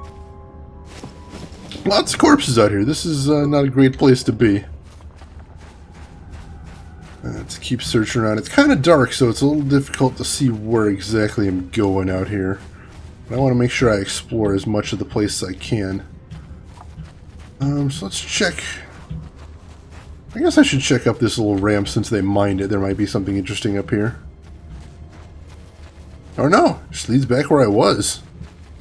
Just random mine in the middle of nowhere there. Kinda weird. Maybe somebody was trying to do an independent anti-rat ghoul effort. Just decided to leave some mines around to blow them up. Not a bad idea, honestly. Alright, so that leads to the lower sewers. I'll come back there once I finish exploring this outer area. If there's any other interesting goodies. Oops, there's another frag mine there. Let's try disabling that as well. Oh wow, this area is... Oop! No, that didn't work. Disable this one?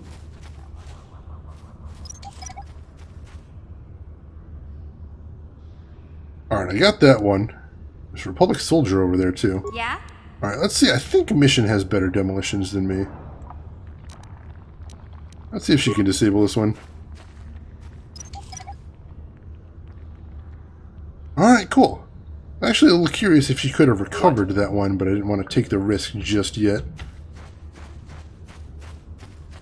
Oh, it's a Republic soldier. It's one of ours. Help me. Please. I can feel it inside my skin. Something growing.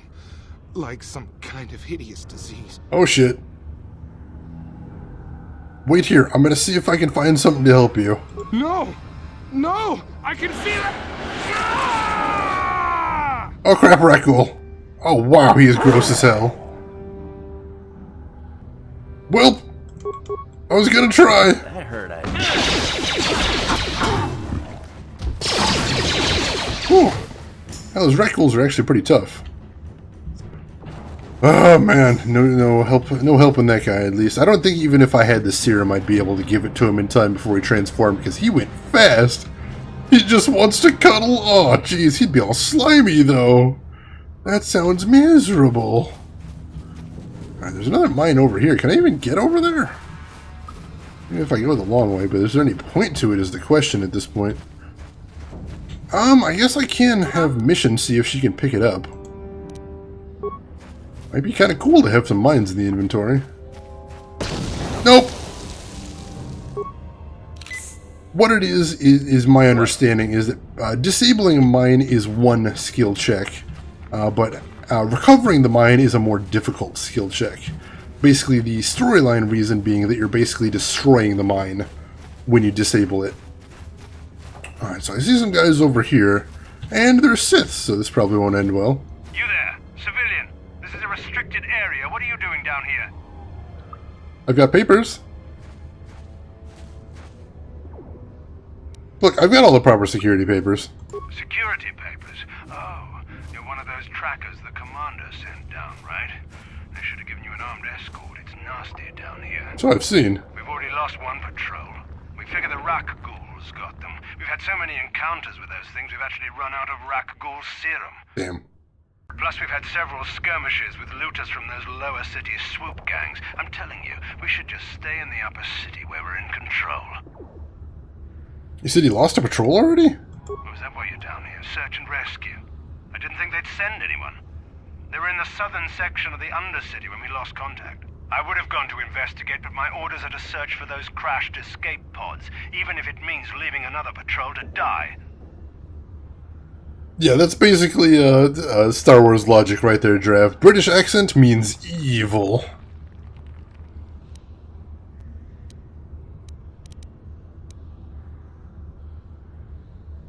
Let's see. So he would have gone to investigate, but he's supposed to search for the crash escape pods. Why don't you just give up the search? Hey, I'd never disobey my orders. I'm not a fan of court-martials and executions. I was just talking, you know. Nothing anyone has to mention to the commander. Come on, Patrol, let's get back to it. The sooner we get this search done, the sooner we can get out of this mutant-infested hole. Move out. Ah, well, no dice. I do see some more rat ghouls up ahead, so we got a little more fighting to do. But that sweet XP. There's a whole bunch of them over here, too. See if I can surprise them with a frag grenade. Nice, got one of them at least.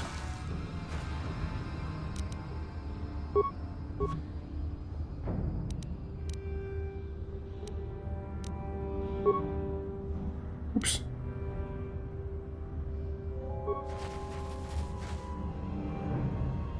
What is happening? Is he not throwing the grenades? Or did I somehow throw all of the frag grenades there? Why do I just keep throwing grenades? I don't know. Alright, well, we lowered their numbers a decent amount, so that's good at least.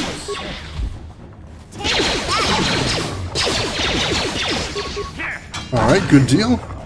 So we finished them as they came pretty well there, so that's nice. And, ooh, Sith corpses over here. Ooh, maybe they have some serum on them. I can hope, right? Yes, Wreckable serum, excellent. And a heavy combat suit, that sounds kind of nice. And a beam splitter, that should upgrade our friend's rifle here. I may actually want to teleport back to the hideout to get that upgraded. Alright, what's this over here? Another entrance to the sewer, it looks like. But we've still got a little bit of exploring left to do, so we'll do that, and then we'll see if we can get back to the hideout. And then sewer time. Wreck ghouls. There we go, got one of them. Nice. Alright, so we are taking some hits here, but we are taking them down pretty fast as well, so I like that. Yeah, I think that seems to be an old trope in just American fantasy and sci-fi overall, that if anybody has a British accent, automatically means they're the evilest of evil. Very common, actually. Alright, so where was that other entrance to the sewer? Or the one to the lower sewer, I think it was. Do I want to go in the regular sewer or the lower sewer? That's actually a good question. Alright, so I think maybe this is the one we're going to want to try, the regular sewer. So that was over here, I think? Yeah, right here. Oh, and there's another corpse right in front of it, too. Let's loot it. Alright, some good stuff. Oh, it's not even a door right there. But the door is nearby, I think. Probably connected to American history. After all, you had to fight for your freedom and the Brits were the enemy. Yeah, but that was a couple hundred years ago. That's kind of a long time to hold a grudge, I'd think. Alright, so time to talk to Carth again. Hey Carth, what's up? Yes, what's on your mind? I want to discuss something with you. You do? Well, fair enough. What do you want to discuss? I think we should talk about those issues you have with me. The fact you think I'm going to stab you in the back, and so you're planning on stabbing me in the back, that makes me a little nervous, Carth, if we're going to be honest. I knew you wouldn't understand where I was coming from. Let me try and explain. You got the skills of an elite commando, and you saved my butt more than once. Between that and your facility with languages, I'm lucky you're here. But that doesn't mean that I'm gonna stop watching you being wary. I'm just not built that way. Period. But what did I do to deserve this? You haven't done anything yet. But there's no guarantee that you won't do anything in the future. I've been betrayed before by people, and it won't happen again.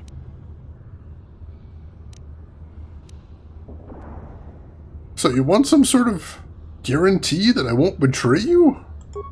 I don't know that you'll betray me, but there are no guarantees. Not for you, not for me. You don't have to take it personally.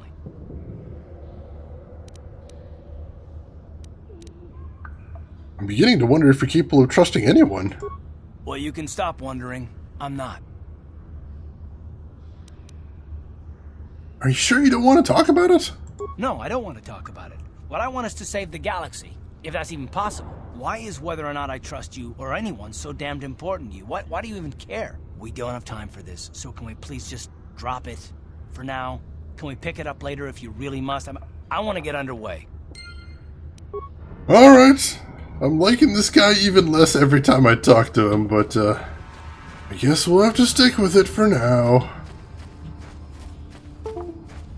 Alright, so this is the sewer entrance. So what I'm going to do is real quick I'm going to save. And where am I going to save? Let's go ahead and save over this one. And then let's return to the hideout. We can do a little bit of modding. Since it's so easy to return to the hideout, I don't feel bad about doing it. Before I was a little hesitant because I was a little concerned about when exactly we'd be able to return to the hideout, but yeah, no, this is super easy. Alright, so we'll upgrade Carth's blaster with a beam splitter. So his damage goes from 2 to 7 to 3 to 8. Nice. Plus 1 damage. Very nice. And I don't think we found any other mods, but I'll check real quick. Nothing there. And did we have another thing we could put on the Republic? No, we didn't. Just the one. And nothing else for my melee weapon. No, I don't think so. We could probably upgrade Mission's Vibroblade if we grabbed another one of those vibration enhancers, but we'll do that when we come back through town, I think. Alright, I'm going to take both of them, of course. Carth is a crybaby like Alistair in Dragon Age. Oh my god, you're right, they are very similar. Neither of them wanted to shut up all the time. The world is so mean and so cruel, and poor Alistair all the time. Why is everyone in this party always making fun of me? What did I ever do to you? I and my perfection in all things. I couldn't stand that guy. See, if Carth's gonna be like him, we may have a problem. Oh jeez! Those are definitely Gamorreans. Let's, give him a welcome. Flurry! Oh, wow.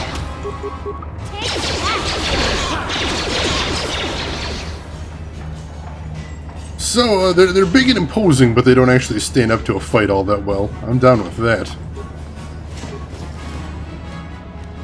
Alright, another computer spike and some credits. Good deal. So, of course, let's explore the sewers. There's always got to be some sewers.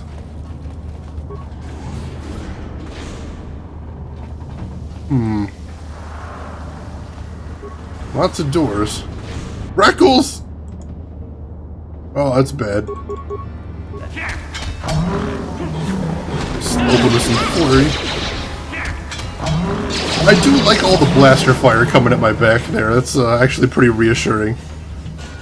Know that I've got some support. Because I charge in with this just hunk of metal to attack him with, and then just all that firepower coming from behind me. It's reassuring. I like it. Another Promised Land journal?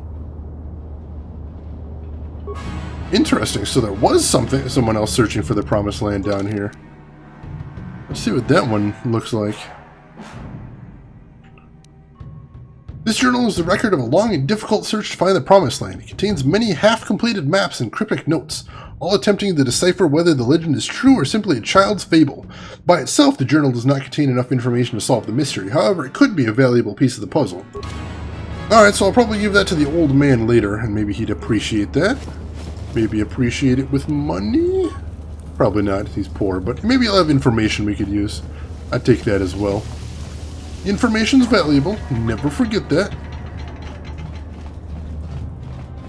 Alright.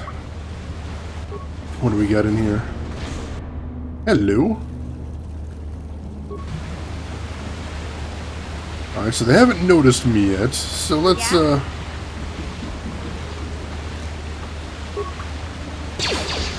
Oh my god, that miss! Did you see that miss? Sad. Alright, let's just flurry them. I'll let them back me up. I should check their scripts and see if there's any way I can modify them to be a little bit more effective. As it is, they're not really cutting it. Alright, that was good enough. And mission just leveled up, so that's handy. Alright, another frag grenade. Very nice. And does he have anything? No. Alright, mission. You have a level. So for skills, I will give you the recommended. And that uses all your points. Very nice. So she is the best in the party at demolitions, and she's got good stealth as well, so I like that. Okay, and she gets a new feat. And she gets sneak attack 3 by default. Very nice. Oh, let's see, what's that? Improved caution? No, I'm not a fan of that. Critical strike, yeah. Improved sniper shot. Triples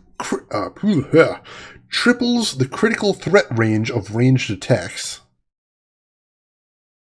Alright, but that's a separate skill. But still, if she's creeping around sniping, that could actually be pretty nice. Could give her dueling as well. Dueling could be nice. What does she got down here? Scoundrel's Luck, +2 to defense. She can't get Scoundrel's Luck improved yet, because that's level 6. So we'll get there eventually. I could give her Weapon Focus Blaster Rifle, which would give her +1 on blaster rifles. I think that's actually maybe a good option.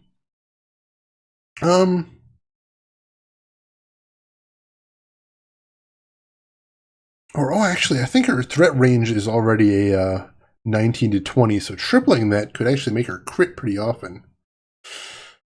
Yeah, I'm kind of leaning towards improved sniper shot now. Let me take one more look. I don't need to give her any more armor. I don't really care about critical shot all that much. I suppose I could give her a rapid shot. That'd be another option. But I want to kind of differentiate her from the rest of the party, you know? Definitely I'm going to want to improve her blaster rifle abilities later on, but I don't know if I want to do that immediately. Alright, yeah, let's give her improved sniper shot. I think that's a good idea. And of course I missed add feat again. There we go. And accept. Let's check her scripts. Is there anything I can do for her? Default attack. Oops. Let's see. The character will use their currently equipped weapon in combat. Characters with force powers will use them. We don't already switch that. No. I thought that's what the things on the side were. Oh, alright. So this is my 3 options for scripts. Default attack, grenadier, and Jedi droid support. So yeah, I guess we have to leave her on default attack. That's not a lot of sophistication in an AI companion, unfortunately. doesn't really give me a lot of options for how to do things. Alright, we've got 2 doors over here, so we're just going to start on this one. Ooh, Morian Patrol. Hello. Let's give him a flurry. Hey, buddy. No subtlety here. Nice. And he is down. Let's see what else they got up here. Dealing with the Gomorians pretty well. I'm happy with that. Told you. Yeah, it seems like a good idea. Oh, geez, more rat ghouls. I think I'm just going to take him head on. We're doing pretty good fighting them. I'm not going to... Ooh, that's a lot of them. If you guys want to jump in on this, don't let me stop you. Oh, there's a lot of them in here. Ooh, nice. That was a little bit dangerous. That squeak, what a weird death sound. I mean, they're weird looking guys. You can't really see now that they're down, but they're slimy and they got these big hinged jaws and this big, like, double eye in a vertical arrangement. Or I'm not sure if that's just a big weird eyelid. But they are pretty gross looking dudes. Ghouls. Gross as hell. Hello. Goodies. Alright, so maybe I shouldn't call the skeletal corpse goodies. I apologize about that. That's a weird thing to say. I admit. Weird thing to say. Sorry, folks. There was goodies on the skeletal corpse. That's what I meant to say. Mine sighted. Alright. Minor gas mine. That's easily fixable. We'll have mission go in there and disable it. Oh, nope. No dice. Dang it.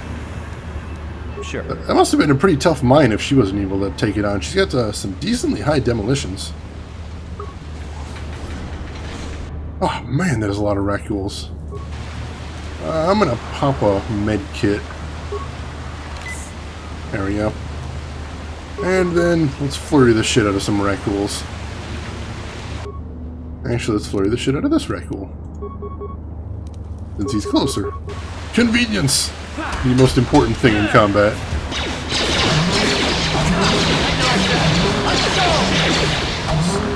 So unfortunately I'm not quite to the point where I can one-shot them with a flurry, but I feel like I'm actually getting pretty close to that point, so that's pretty interesting. Why is there dead ends full of corpses in the sewer? The sewer is a terrible place. I know that sounds redundant, but I felt the need to say it anyway. This sewer is a terrible place. Like, even for video game sewers, this is pretty bad. Alright, so I'm trying to keep an eye on the map to make sure I explore as much of this sewer as possible. Skill system success failure works off random virtual dice rolls just like the combat system does. Right, it's the D20 system from tabletop, just like a D&D. I'm actually a tabletop player, Elena, so I'm somewhat familiar with the dice roll system. I just thought I would have slightly better odds there. I don't actually know what the odds to pick up the mine are, so to be fair, I have no idea whether I'm supposed to have good odds or bad odds on that one. I know I could check somewhere, but I'm lazy. Either way, yeah, welcome back into the stream, Elena. How are you doing this weekend?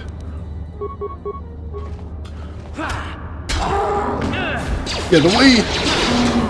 for anyone in chat that isn't familiar with the D20 system, let me give you a quick primer on it. Oh, there's a mine over there? There are a couple mines over there. What? I'd really like some frag mines, so I'm going to have her try to recover that.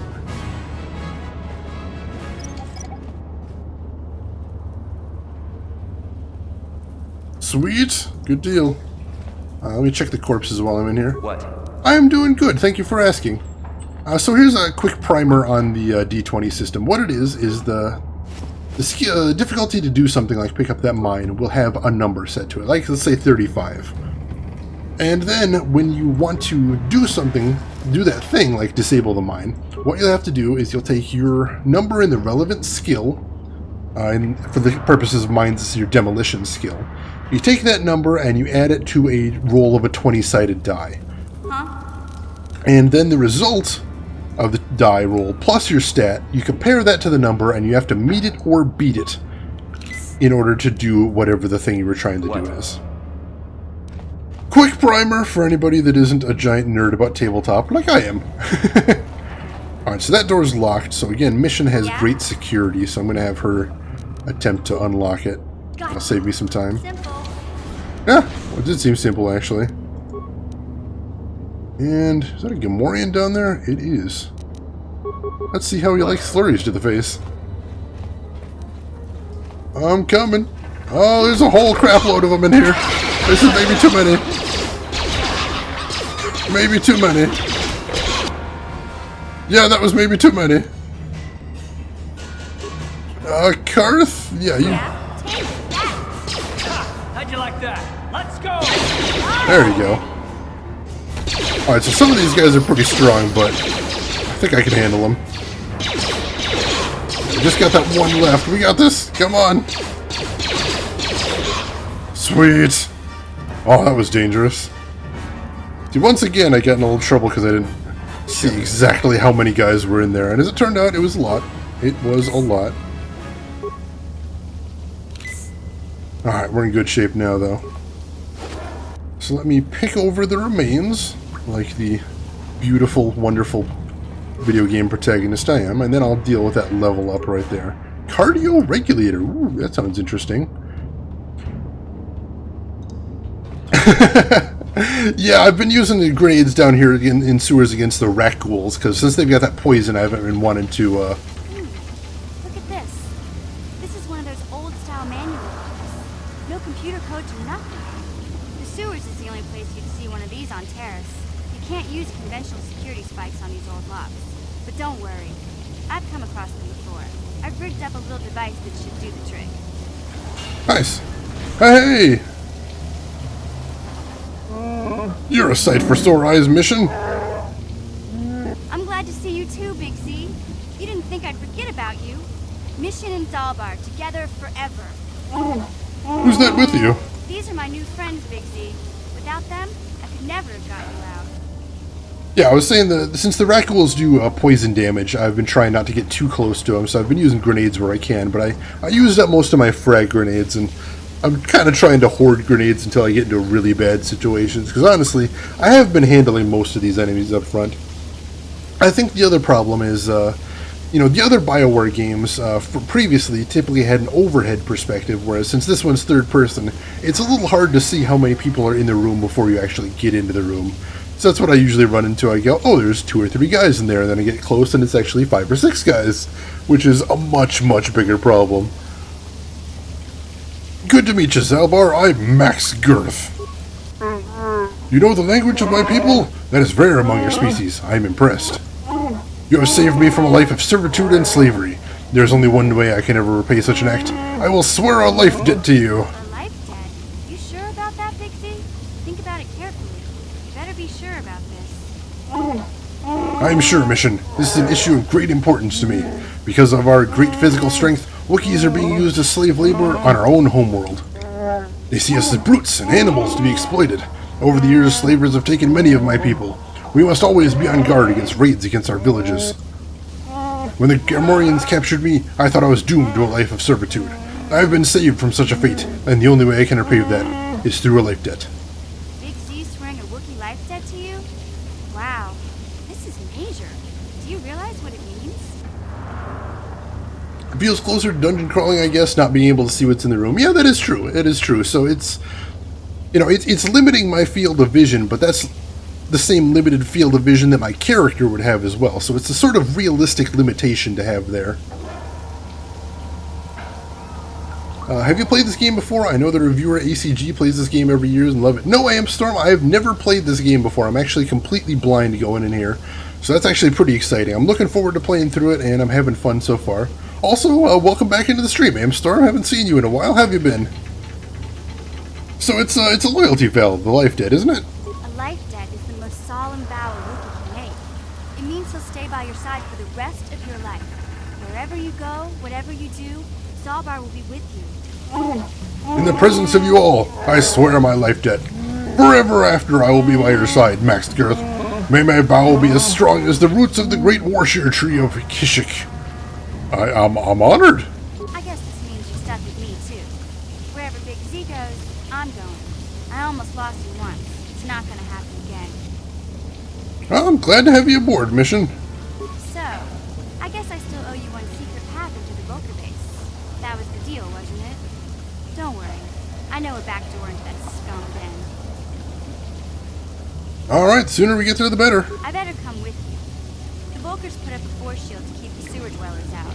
I'm one of the only non-Vulkars on Taris who can get you past it. I can't remember exactly how to get there, but I know it was somewhere here in the sewers. Over to the northeast, if I remember right. I just hope the Rancor monster isn't still there.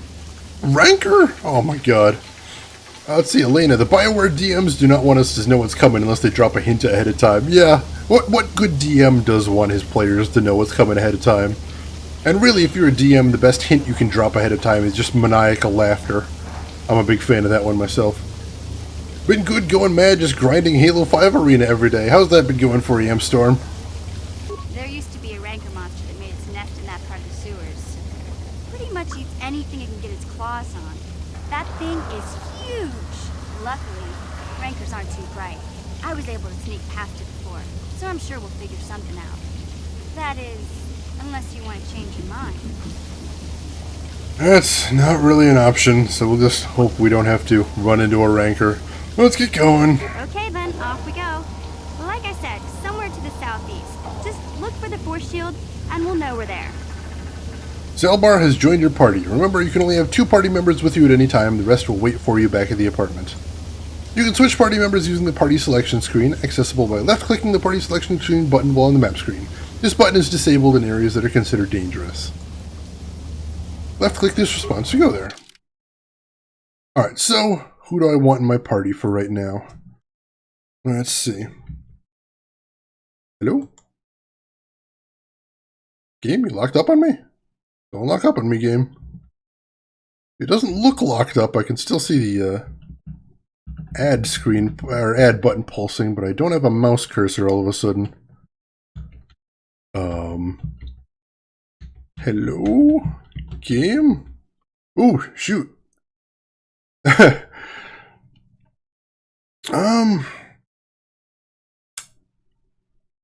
the game appears to be locked up. That's not good. Oh, no. I hear sound all of a sudden. Is it working through something? The game is on my once I get a PC list.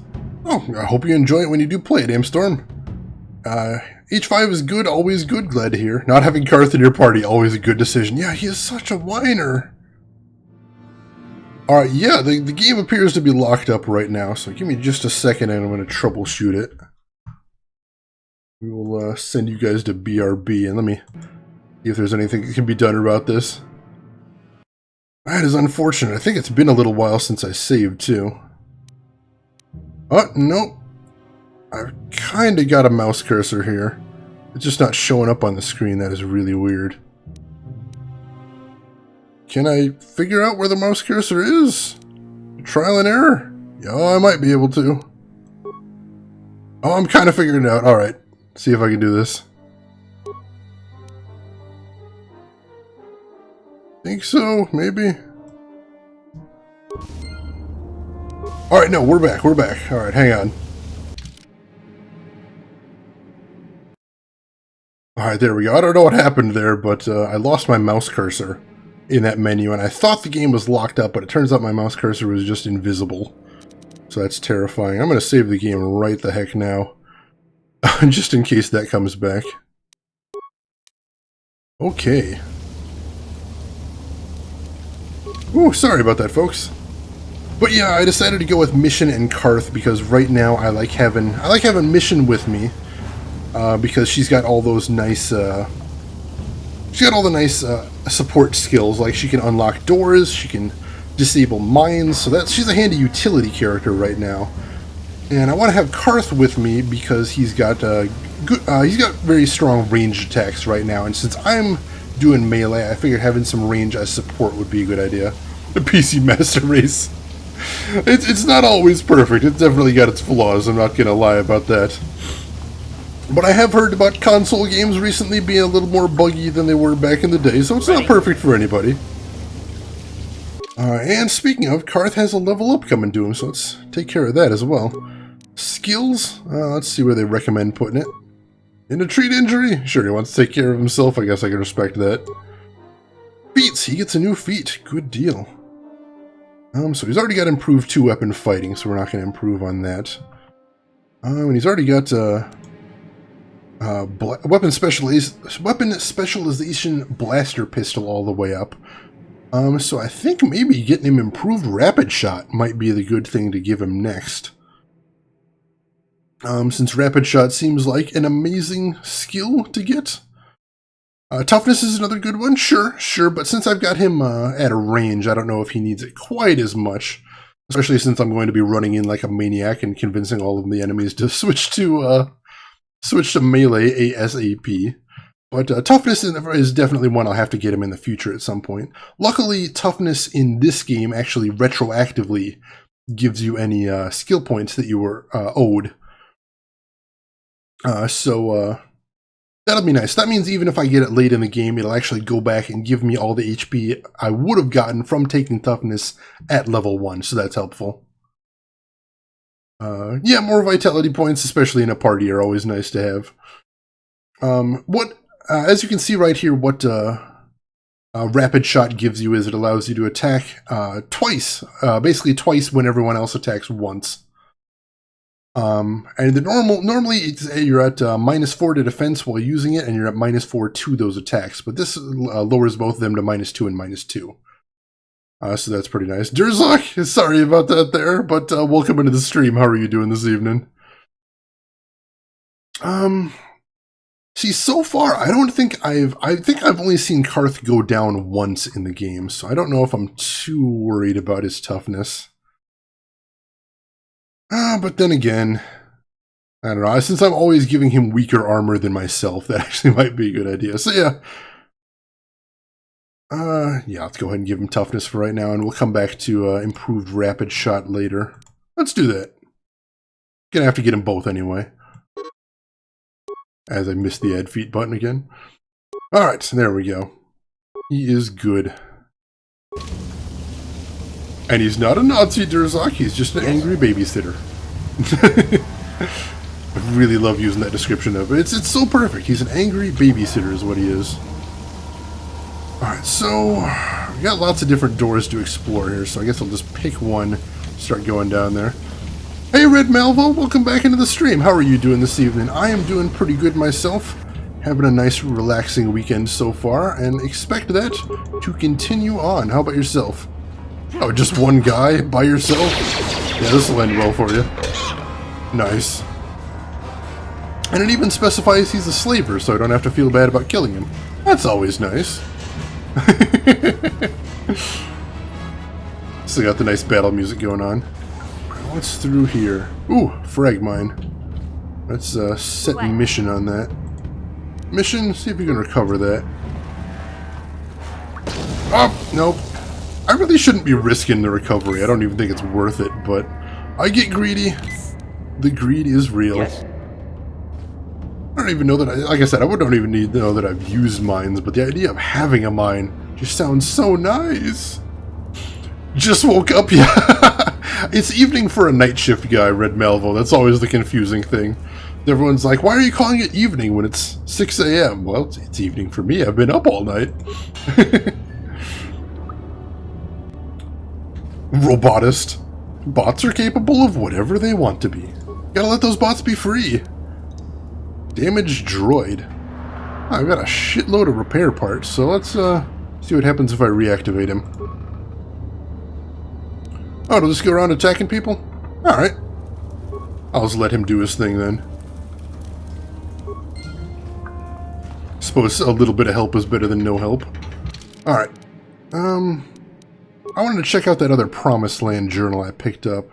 I don't know if it'll say anything interesting, but let's see. Oh no, it's just the same thing. Alright, cool. Take that. I like this. Red Malvo's name pops up in the color red for you. Perfect. Can't beat that.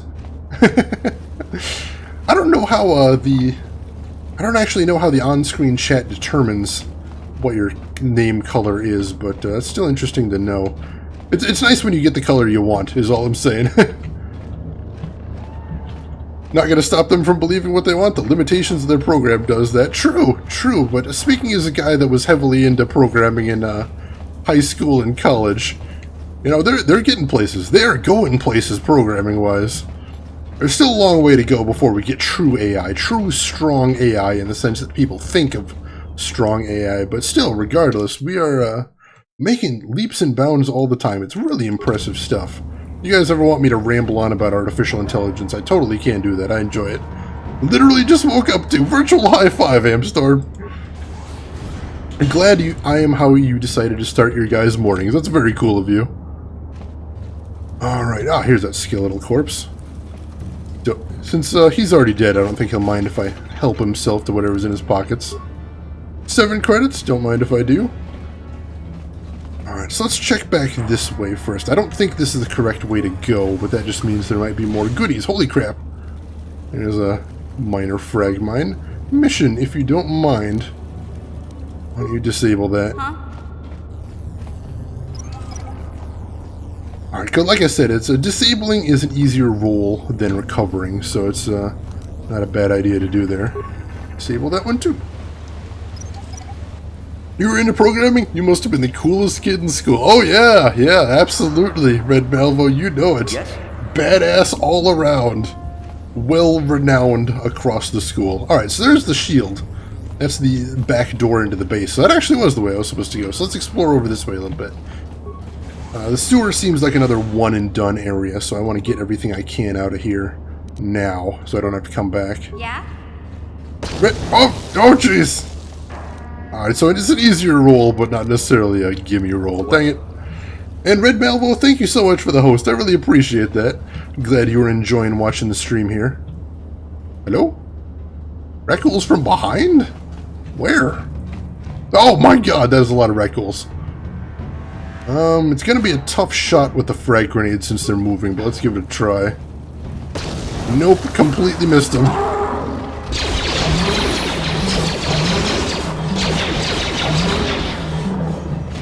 Alright, and we still got one left.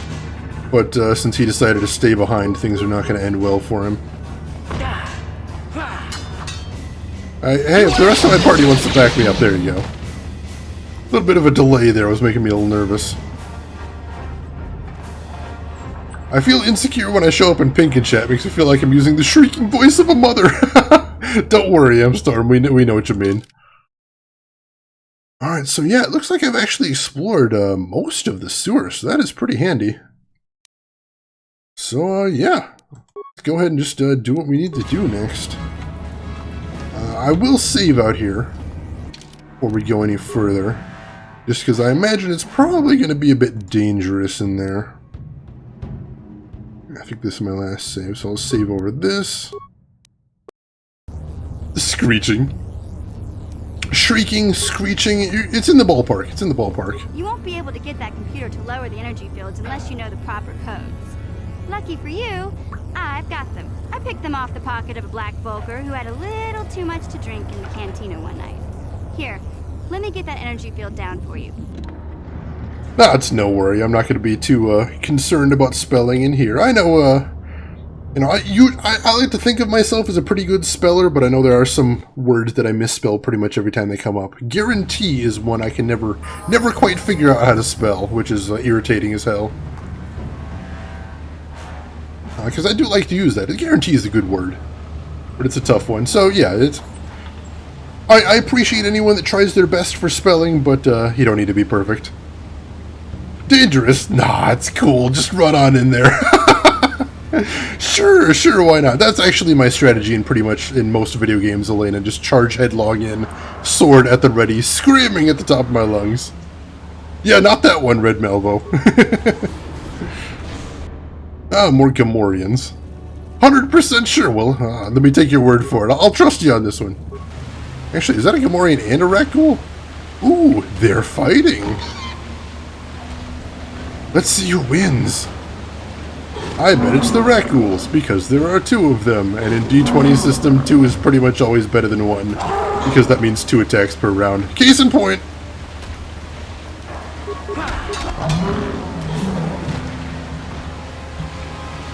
Yeah, in D20 system, having more attacks is pretty much a guarantee that you're in a better situation, even if you're bigger and stronger. So that Gamorrean did not stand a chance. Booyah! Red Malvo. You guaranteed to fail at spelling. Exactly, that's what I mean.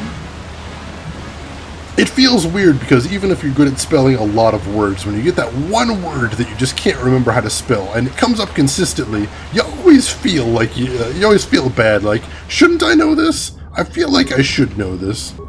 I feel like I ought to know this. And I probably ought to. I misspell it enough times that I should just actually learn how to spell the word and remember it.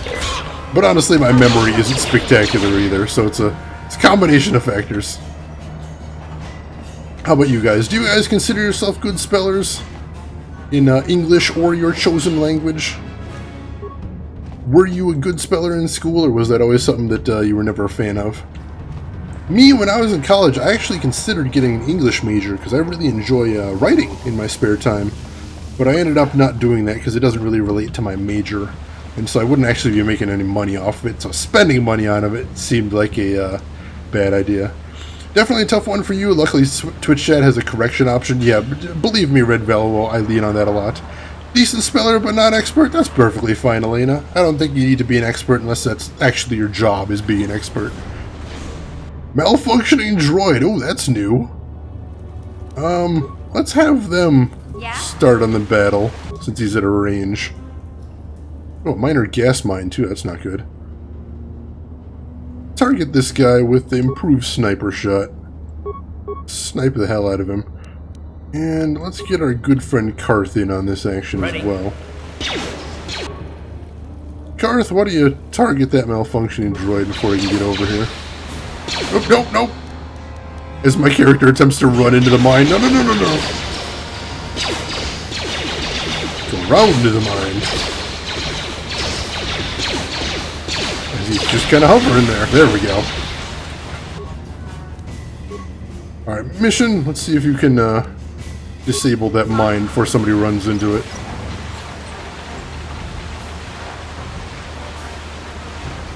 I don't think I called you Red Velvo, although that would be pretty hysterical. I just kind of slur my words on the stream because I'm getting a little sleepy. It happens. I apologize if I did. Blue Mass Effect lady, that is Mission Vow. And she is a Twi'lek, is I believe how they pronounce it in Star Wars. Sure. And yeah, she has a pretty nice voice acting in the game so far. Unfortunately, since this is an older game, some of the voice acting is a little bit suspect. You know how video games used to be. The voice acting all was way over the top. Everybody's screaming and acting like a mustache-twirling villain as it was. We've come across a couple of those in the game so far, but not too many, luckily. Severed arm! Oh no, I suspect there's rancor this way. Synthesized odor and a Beck datapad. Hello. That might be a way to deal with the rancor right there. I like the sound of that. Oh, what was this cardio regulator? Oh, it's a belt. Shoot, I should put that on. This datapad seems to detail plans the hidden Beck had to get into the Black Vulkar base. Of note is the following. We have synthesized a substance with an odor that resembles a favorite prey of rancors. If we place the bait properly, we can lure the rancor into eating something lethal enough to kill it. Well, that's a hell of a plan right there. Alright, cardio regulator for fort saves. Yes, please. And the facial animation couldn't hold up, so the characters would be screaming with blank faces. Yeah, there's just... Carth, you're a pilot for the Republic, right? You've been all over the galaxy, I bet, right? So tell me, how would you rate Taris compared to other worlds you've seen? To be honest, Mission, Taris would rate pretty low. The prejudice, the rich spoiling themselves while the poor are crushed beneath them. It's not a pretty picture. Yeah, but that's only since the Sith occupation. Before that, well, I guess it wasn't all that different, really. Maybe Taris ain't as great as I thought, you know? Trust me, Mission, there are a lot of worlds better than Taris. There are worse, too, but Taris is no place for a kid to live on her own. Even a kid who's got a Wookiee to look out for her. Hey, I ain't no kid. I look out for Zalbar as much as he looks out for me. Big C's my friend, not my babysitter. Geez, I come ask you a question, you give me a lecture. Don't you snap at me, Missy. You want a lecture? How's this? Only bratty little children fly off the handle because of a simple comment. Oh my god. And yeah, Red Melba, I was saying a lot of those games, pretty much the only thing they animate on the face is the mouth. So they just be flapping their mouths at each other with those dead-eyed blank stares. Honestly, it has a certain charm for me because I played games during that era. Alright, calm down, both of you. God. I don't have to listen to you, Carth. You ain't my father, though you're sure old enough to be. Snap! So keep your lectures inside your withered old head, because I don't need them. Damn! And I sure as hell don't need this. Look, let's just drop it and get back to what we were doing. And Carth, that is what happens when you get told. And you definitely just got told there. I mean, you deserved it for being a whiny twit, so I'm not gonna tell her off too much. So the solution there is, I think, stop being a whiny twit, Carth. You don't mind? Yeah, that turned in a big hurry. I suppose it's pretty normal for RPG companions to scream at each other, though. It's almost expected in games like this.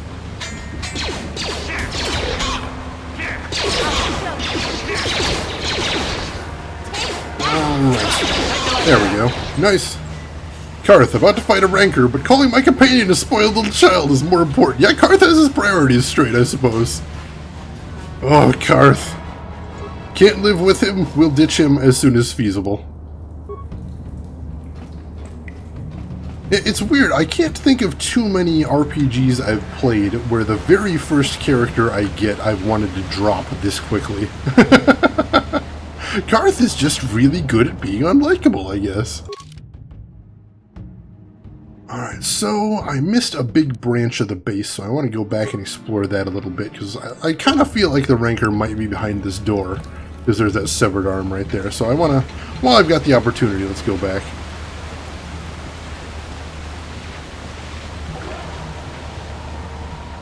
Might want to use that level up, make life easier. I'll tell you, Drev, I will use that level up if I need to make life easier, but for right now I want to hold off on using it for just a little bit, if at all possible.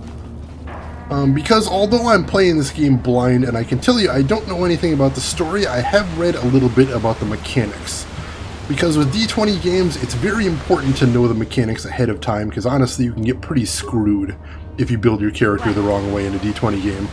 So I looked into character builds a bit, and I do know there is some advantages to holding on to some levels for your main character in the early going. What? So I'm going to try and hold off on my main character's level up for a little bit if I can. If it gets to be difficult, I'll go ahead and spend that level up. Certainly, I'm not too concerned about it, but for the moment, I'm seeing if I can make things a little more difficult now in order to make things a little more easier later, if that makes sense. Alright, so now let's go ahead and I'm going to save before we go in the spooky rancor door. But yeah, I appreciate you pointing that out, Drav, because honestly, most of the time, if I have that level up sitting down in the bottom of the screen there, that probably means I've forgotten about it. In all honesty, let's not even mince words there. I do forget about things in these games an awful lot. Like that one time in Kingdoms of Amalur, I spent like, what, three entire streams poisoned because I kept forgetting to go back to town and get unpoisoned. That was a little silly of me, I'll admit. Alright, yeah, let's go ahead and save over this one again. I think we're doing good.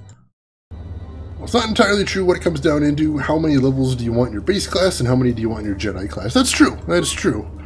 And the complex answer to that is, I don't know. I'm not sure. Oh, that is a corpse. Literally says corpse pile. Literally says corpse pile. That is incredibly freaky. Corpse pile. Right there. Corpse pile. Can't deal with this. It's freaking me out. Corpse pile. Oh, that is a rancor. That is a rancor, and he hasn't noticed me yet. Let's look at the corpse pile. He hasn't noticed me yet. That's cool. Is there another way out of this room? I see there's another door past him. Pulling off always makes sense if you're already planning ahead for your Jedi life. Well, you know, that does sound nice. Okay, so definitely Ranker right there. And there's definitely a door that I probably have to get past. Oops, no, he didn't notice me yet. Can I put the bait in the corpse pile then? Switch to give item, here we go. Alright, where is that bait? Let's see if I can put it in the corpse pile at least. That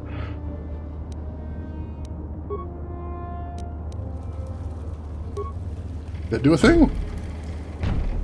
Oh, that did a thing! Hey buddy, yeah, tasty corpse pile. Eat up.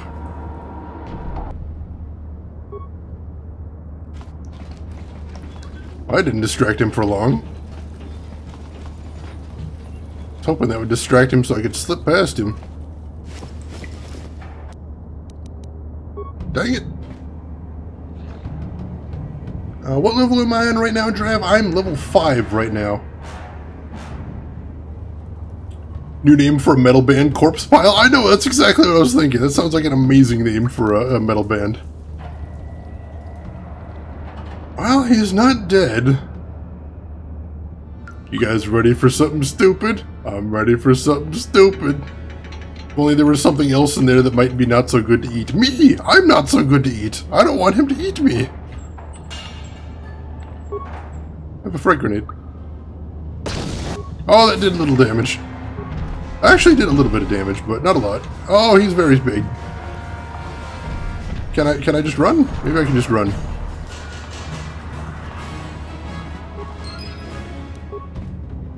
Heyo!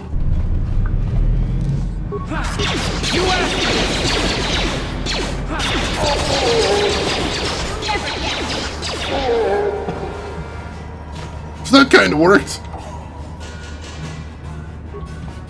That kind of worked. I'm going to take it. BRB going to get foods? Alright, I'll see you in a bit, Malvo.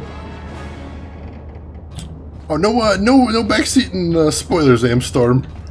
Or always save first. I'm sorry. You gotta be careful. I don't know what's... Since I'm playing the game blind, I don't want anybody giving anything away from me. But that's actually not a bad idea, now that I think about it. That could have been pretty fun. But either way, I ran past him, because apparently he's not very fast. So I'll take it. I'll take it. We'll call that a victory right there. Yeah, that's what I heard, Drive. That's what I was thinking right there. But yeah, Amstorm. I don't know if that actually works, or if that was actually the intended solution, but that's a hilarious idea. Interesting, you don't give a shit about optimizing stats, but about optimizing class levels. You're a weird man, Shane. Guilty as charged, Drev. Guilty as charged. I guess now that I'm past it, it wasn't really a spoiler, but I don't know when he typed it, because there is a delay. But you are correct, Elena. After the fact, I suppose it's not a spoiler. You're right, you're right. Alright, journal entry added. So we're in the Black Volcar base. I imagine that's what the journal entry is going to be about. So let's take a look. You're inside the Volcar base, but you still have to locate the prototype accelerator. Probably stored somewhere off the main level under heavy guard. Unfortunately, yeah, you were correct. But, yeah, we're feeling pretty badass right now. Let's take on some dudes. So it was just a warning in the future. Hey, just so you know, I'm looking for no spoilers. FYI. Let's look around a bit. Disabled sentry. Ooh. Broken bartender droid. That's pretty funny. Let's get some help in here. Let's optimize his weaponry. And set him in patrol mode. Booyah! You got some XP for that. I forgot you get some XP from repairing droids, so that's a handy thing to do even if I'm not going to. Oh, no worries, Amstorm. I just sort of a general warning to people to be careful. That actually was a pretty funny idea, though. I don't know if that was the thing, but Yeah, I probably should have thought of that. When it comes to the games like this, I'm unfortunately kind of a literalist. So when they talk about something bad to eat, I'm just sitting there thinking, I don't see anything in the room of the corpse pile. What do they expect me to feed him? Oh, they want me to shove a grenade down his throat. I getcha. Time to rumble. Ooh, those droids are actually pretty badass.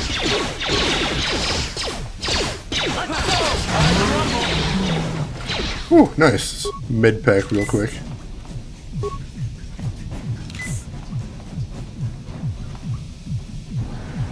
Real KOTOR? What do you mean by that, Drev? I'm not sure I understand the gist of what you're saying there. So now that we're past it, I can confirm it is possible to put explosives in the synthesized odors so it can be used to kill a ranker. Oh, damn, that is actually really cool. Like, that's not something I probably would have thought of because I'm too much of a literalist, but that is a cool idea. I am legitimately pretty down with that puzzle. Alright, what do we got through here? Standard door. Oh, bouncer droid. So wait, I'm just fighting the bar staff here? Not even like big badass Vulcar heavies? Just the bar staff. Please don't hurt me. I just serve the food here, that's all. I'm not like these others. I'm not even a black Vulcar. Please don't kill me. Wait, how did you end up here at the Vulcar base if you're not a Vulcar? My name is Ada. My father owed Davik some money, but he couldn't pay. Davik killed my father and sold me into slavery here at the Vulcar compound to pay off the debt. Geez, sold into slavery.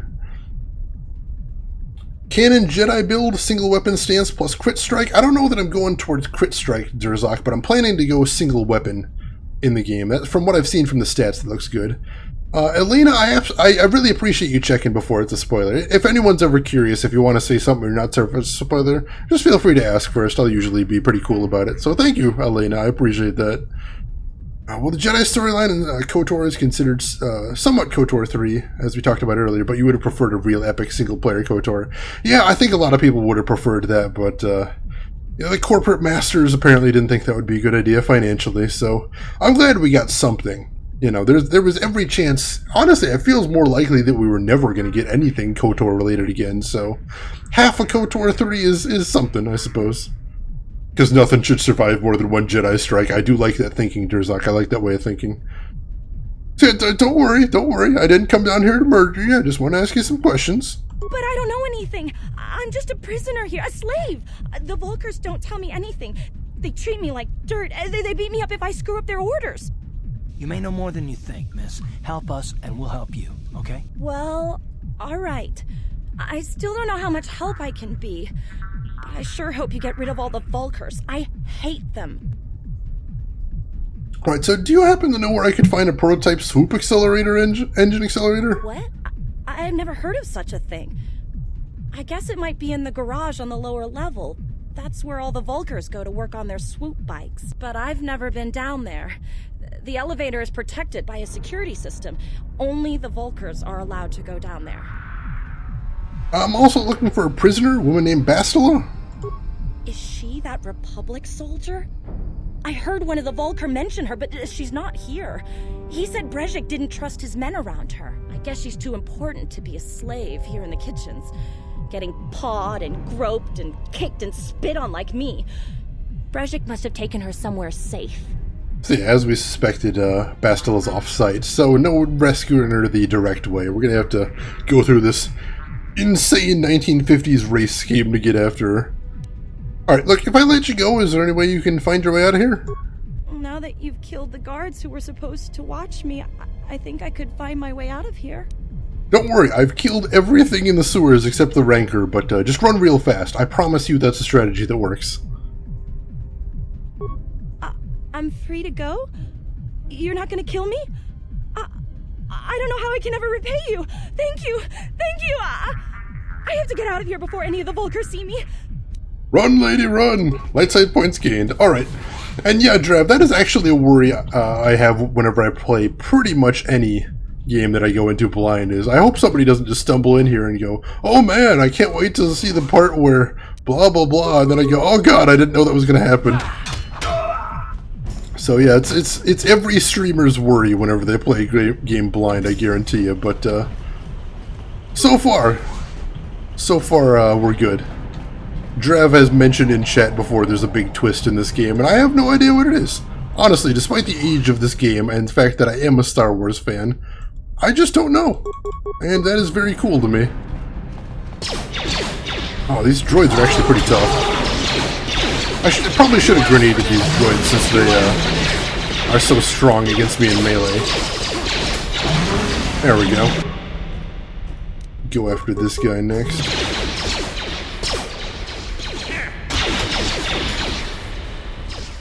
Come on. There we go. Alright, still fighting somebody. Let's go. Alright, they got him. Sweet, we're good. If this was The Witcher, then there would be a way she could repay you. I get the feeling, Drev, you kind of wish that every game was like The Witcher. And I mean, to be fair, The Witcher does have an amazing storyline, but it's not quite what I'm thinking here. No, I do legitimately like Witcher 1 when I played it. There were some parts I really didn't like, particularly the swamp. Every time I talk about Witcher 1, it always comes back to the swamp. I hated that area. Backtracking, confusing map, more backtracking.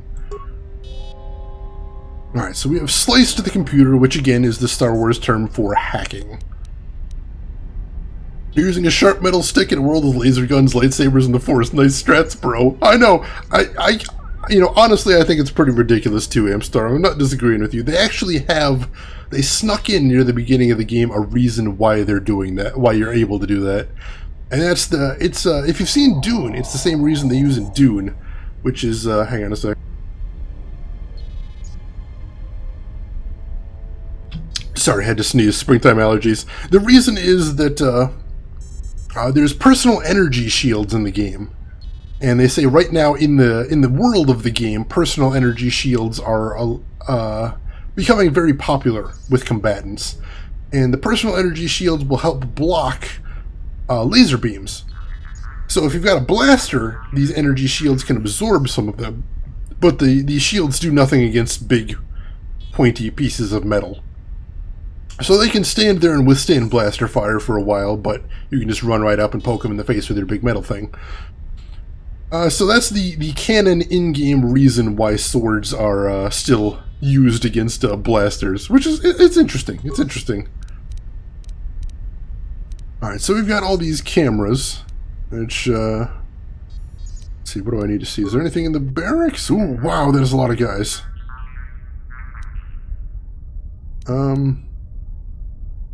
Override power conduit in main barracks. Ooh, that sounds nice. Let's try that. Power conduit overload, switching to camera.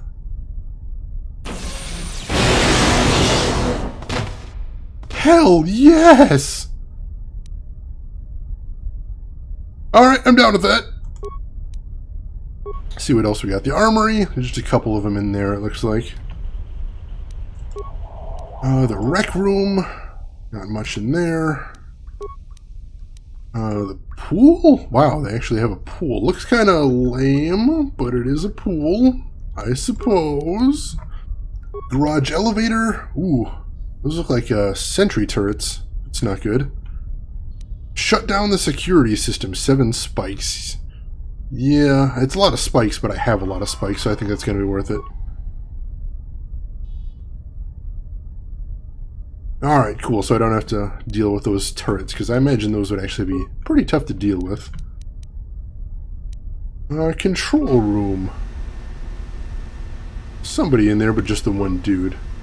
Alright, I think that's everything. Let me double check the armory when we're... No, I've already been there. Alright, cool. Return to the root menu. Open all security doors. Yes, please. Before Disney took over and declared the EU non-canon, there was material called Cortosis. Yes, Cortosis Weave, Elena. I'm familiar with that one. That was could resist a lightsaber. That's also the explanation for why later on lightsabers don't just cut through armor or enemy swords. Although, you know, I'm not totally on board with that explanation, Elena, because I actually mentioned that last stream. I said I suppose that's a possibility too. But the problem with that explanation with Cortosis is, why does everybody, from the lowliest gangster to the highest elite guard, why do all of them have Cortosis? Because if I remember correctly, in the EU, cortosis was actually supposed to be pretty rare, wasn't it?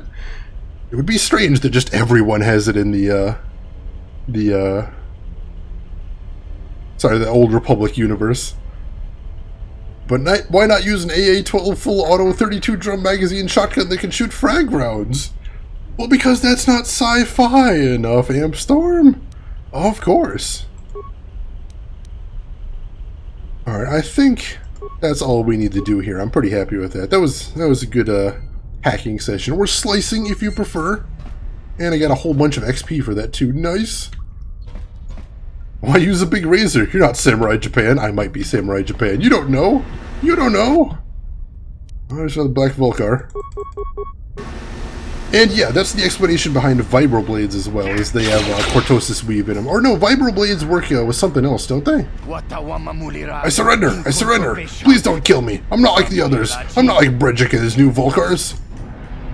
What are you talking about? You're a Volcar, aren't you? I'm a Volcar, but I was here long before Brejik took over. I was a Volcar back when it meant something, back when we had honor. Then Brejik and his followers took over and turned our gang into a bunch of violent thugs and bloodthirsty punks. Now they all treat us original Volcars like second-class citizens. Take me, for example. I used to be one of the highest-ranking Volcars in the gang. Now I'm stuck on guard duty here in the back, all thanks to Brejik. Vibro generators, most often found in the hilt or handle of the weapon, send out high-frequency sonic pulses that could cause anything attached to the generator to be sent into extremely quick vibration. When said object contacted something, notably organic tissue, the vibrations ripped across the material, destroying a much larger portion, and damaging the target more devastatingly than the original weapon. I thought it was actually something about the vibration that was supposed to help them block lightsabers, but I don't remember 100% there, Durzak. Look, if you hate Brejik so much, why don't you leave the gang, then? I've been trying to work up the courage to leave, but it's not that easy. Brejik's followers were trying to hunt down anyone who leaves the Vulcan gang. He says he won't let traitors live. Ha! Brejik and his followers are the real traitors. They turned on Gadden, and now they slaughter the Becks in the streets, and anyone else they happen to run across. Brejik knows anyone with character will never willingly follow a leader like him, so he uses brutality and violence to stay in power.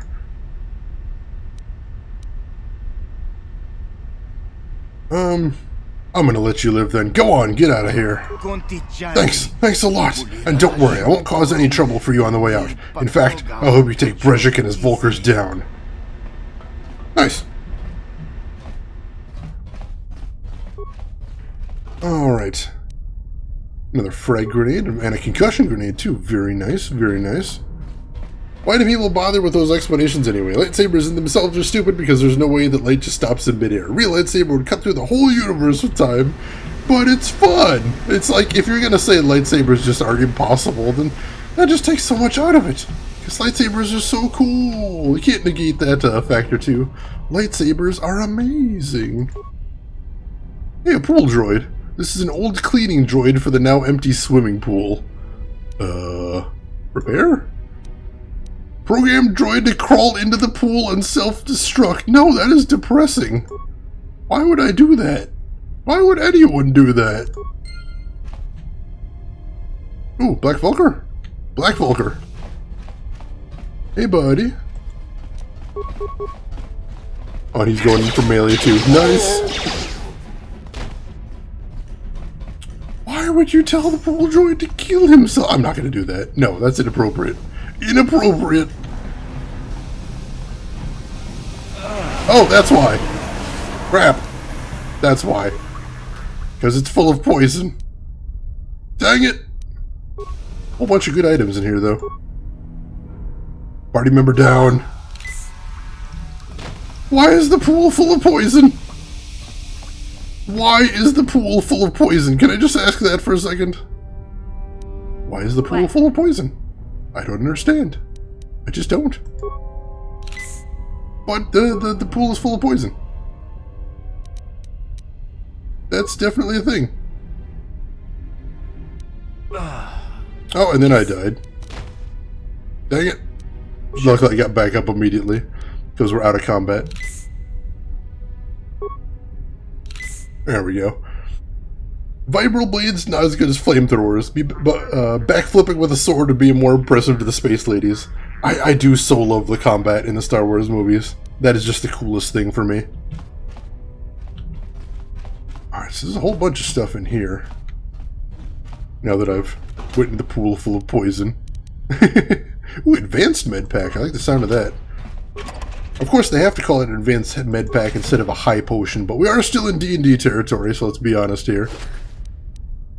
Ooh, 100 credits and a pass card. I imagine I'll need that in a sec. Oh, hey, this is the barracks where I electrocuted everybody. Hysterical. Alright, so I want to save here as well. Save over that. And then I just got a couple of more... Can I return to the hideout? No, because it's a dangerous area. I got some upgrade material, so I'm going to want to apply that pretty soon. And I got another cardio regulator as well, so that's nice. Let's give the cardio regulator to... Oh, he's already got something? No, he's already got a cardio regulator. Nice. Alright, so we're good. We're good. Simple answer to be because the devs know some people would just blindly run into it. High potion is Final Fantasy, though. Yeah, it's, I can't quite remember what the D&D term was, but yeah, high potion is absolutely Final Fantasy. You are correct, you are correct. And yeah, the devs knew some people would run blindly into it, like me. That's how that worked. Oh, this looks like a door, but I can't get through it. Alright, so where do we go next? If that's not the path. I can still hear the hissing back there. So that's a little unnerving. Big grinding gears. That kind of spooked me a little bit. I'm like, what the heck? Something gonna jump me? Potion of Cure Wounds? Yeah, it's, I think Potion of Cure Wounds. Can't remember what the second version would be. Potion of Cure Greater Wounds, maybe? That does sound right. I think it's Potion of Cure Greater Wounds. If I've got any more D&D fans in here, feel free to correct me. Because of those lore definitions, it makes it easier to suspend your disbelief and immerse yourself in the universe, plus you need constant laws in a fictional world. That is correct too, Ampstorm. I do appreciate a fictional world that has a good amount of consistency in its fiction. That is something I enjoy. So even if the explanations don't totally make sense, I like the fact that they're trying to explain it. Because here's the thing, in... Oops. In the Star Wars universe, there isn't supposed to be magic, per se, except, you know, the Force. But, you know, lightsabers are supposed to be technology, so they're supposed to have some sort of technological explanation. Somebody within the Star Wars universe is supposed to know how lightsabers work. Because if nobody knew how they worked, then it wouldn't make a lot of sense as technology. If that makes any sense, as technology. As I just keep rambling on here. Alright, I think I already searched that one. Right, just trying to make sure I grabbed everything while I'm in the area. And that leads back out. So yeah, I'm all the way back at the entrance. You think D&D is greater? Alright, thank you there, Drev. I appreciate that. So we head over this way. See if there's anything in this dead end. There is not. Ah, here we go, the elevator. Sweet. And yeah, we'd have to battle those turrets otherwise, so that's handy. Let's go ahead and save the game again right here. And then we'll head down farther. Hey there, Hydroxity, I believe it's pronounced. Correct me if I'm wrong. Welcome into the stream. How are you doing this evening? Alright, down to the lower level of the base, which is where presumably we'll find that thing we were looking for. Alright, another junk pile droid we can activate. We're going through a lot of spikes right here, but it's worth it. Or repair parts. Oh, we've only got... Oh no, we've got 17 repair parts. Yeah, so we're good. So let's reactivate him. Optimize weaponry. Reprogram droid to ram loading bay doors. That sounds kind of nice. I'll put him in patrol mode for now. Because that'll be handy. And we got some XP for that, so that's helpful as well. I'm going to let him wander a little bit so he runs into trouble and softens up the trouble around me. Oh hey, another junk pile droid. I don't think I want to spend a whole bunch reactivating him, but he should shoot at anybody that comes around at least. Cortosis, like any other sought-after item, is not immune to the economic laws of supply and demand. More Jedi Sith around means more people need Cortosis, which means more companies will find a way to provide it. Less Jedi Sith means less demand, therefore it becomes rare later on in EU canon. Elena, that actually makes a lot of sense. Thank you for explaining that. I know some people are going, wow, that sounds really nerdy, but that's kind of how I roll, if you haven't noticed, so... Yeah, I'm very interested. I used to be pretty big into this Star Wars EU. This guy's actually pretty tough. Oh wow, and I got knocked down too. Ready? Damn, by the one guy. Guy's a badass. Oh jeez, no, don't run into the combat. Oh, I guess we're already here. Rapid shot the guy. Oh yeah, rapid shot's getting good effects here. Wish there was some way to force him to default to rapid shot, but I don't think there is. Oh well, the joys of old games. Huh? What mission just picked up another level, so let's level her real quick. If the world all made complete sense in the that you'd be in the world, you wouldn't be special. Take away space explosions, Jedi and lightsabers, and Star Wars. It's just poop wars. That's one way to put it. Yeah, you need to have some sort of you know, for sci-fi has to be unbelievable on some level. That's why I don't like flurry spam. What do you mean, Durzak? What don't you like about it? Hey, Alex Jet, welcome back into the stream. How are you doing this evening? Yeah, Durzak, I didn't use flurry at the beginning of the game because I was missing all the time, but slowly, as I up my attack, it's actually getting more worthwhile. So I think later on it's going to be a pretty spectacular ability for me. I get the feeling as I up my attack so I don't miss. Oh, and she got improved Scoundrel's Luck for free. Good deal. What? Alright, let's head back to my guy and let's, ooh, advanced med pack. There you go. Just noon for you, but it's good. Alright, it is, 6:30 in the AM for me, but I'm a night shift guy, so that still counts as evening by my count. It's confusing, I understand, but that's, I'm a confusing guy. I have him use a regular med pack on himself, since he's not worth an advanced med pack because I don't like him. Sure. Good reasoning, right? Alright, we'll search down here first. Again, I'm going to want to search this whole level eventually, but we'll see what we can find here first. Oops. And there we've got a black Volcar right off the bat. Nice. Yeah, see, originally my flurry was missing all the time too, but now it actually hits a decent amount. And since I'm doing a pretty decent amount of damage, I'm using it more and more as I go on. Oh, hey, a footlocker. There we go. I tried both. Crit worked better for me. Well, you know, I said it before when I was playing games like Kingdom of Amalur, but I really appreciate a game where you've got multiple builds that are all viable. So, hey, if they're both viable builds, that is actually pretty good. My butt is weird. I'm going to assume you mean in-game, Amstorm, because otherwise I'm going to need to check the closets over here. But yeah, he's got a very, his butt looks kind of drawn on, doesn't it? Like, it's not actually three-dimensional. They just had to actually paint a butt crack onto his pants to make him look a little more anatomically correct. It's weird, I admit. Oh, he had some Pazak cards. And more key cards. Excellent. So that should give me access to whatever locked doors I may come across. Flurry overall has the better damage output. I suppose that's, well, you know, since we've got dice rolls in there, nothing's guaranteed. You know, it's, we can talk about which one mathematically provides the best thing, but, you know, once, sometimes some people are just more lucky with their dice rolls. It's true. Alright, slice this computer. And then let's check out the security cameras. Oh, we already checked out a lot of these, didn't we? Oh, no, we checked it out on the first floor, I think. Alright, so let's... Alright, I think we're good there since we got the patrolling camera, so I won't waste any spikes on overloads. Garage office. Ooh, a couple guys huddled around there. Let's overload the terminal, shall we? Or no, that's not the, yeah, let's overload the terminal. Oh, no, shoot! I meant overload this terminal.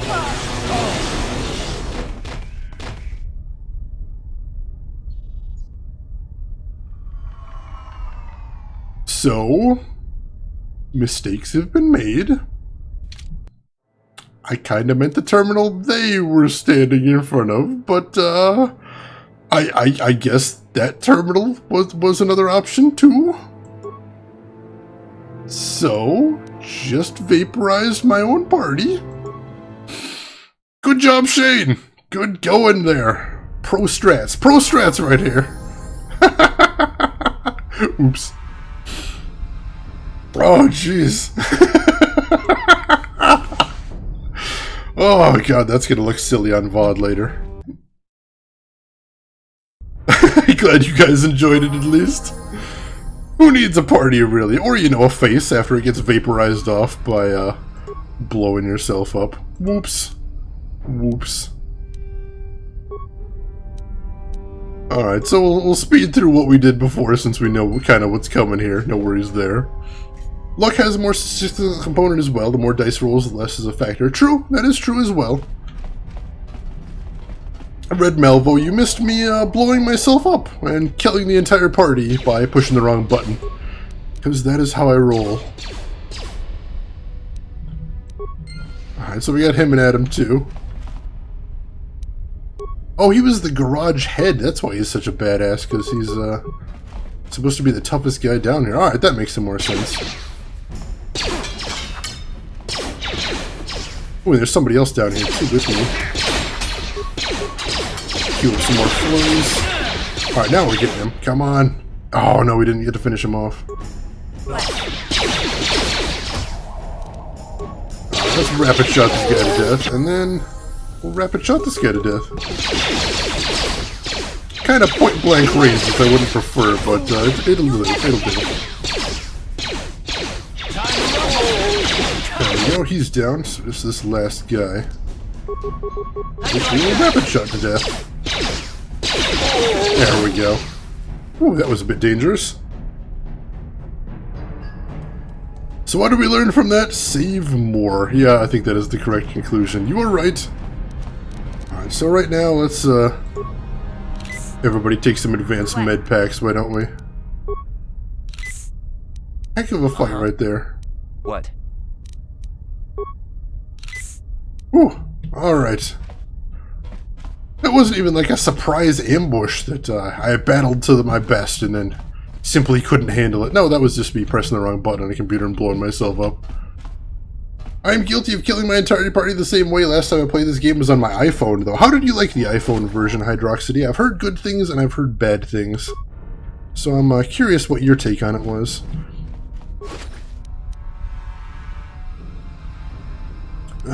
Let's see. Alright, some more good items there. I like that. And I forgot I need to level her, too. Level up. Skills. Recommended. Sure.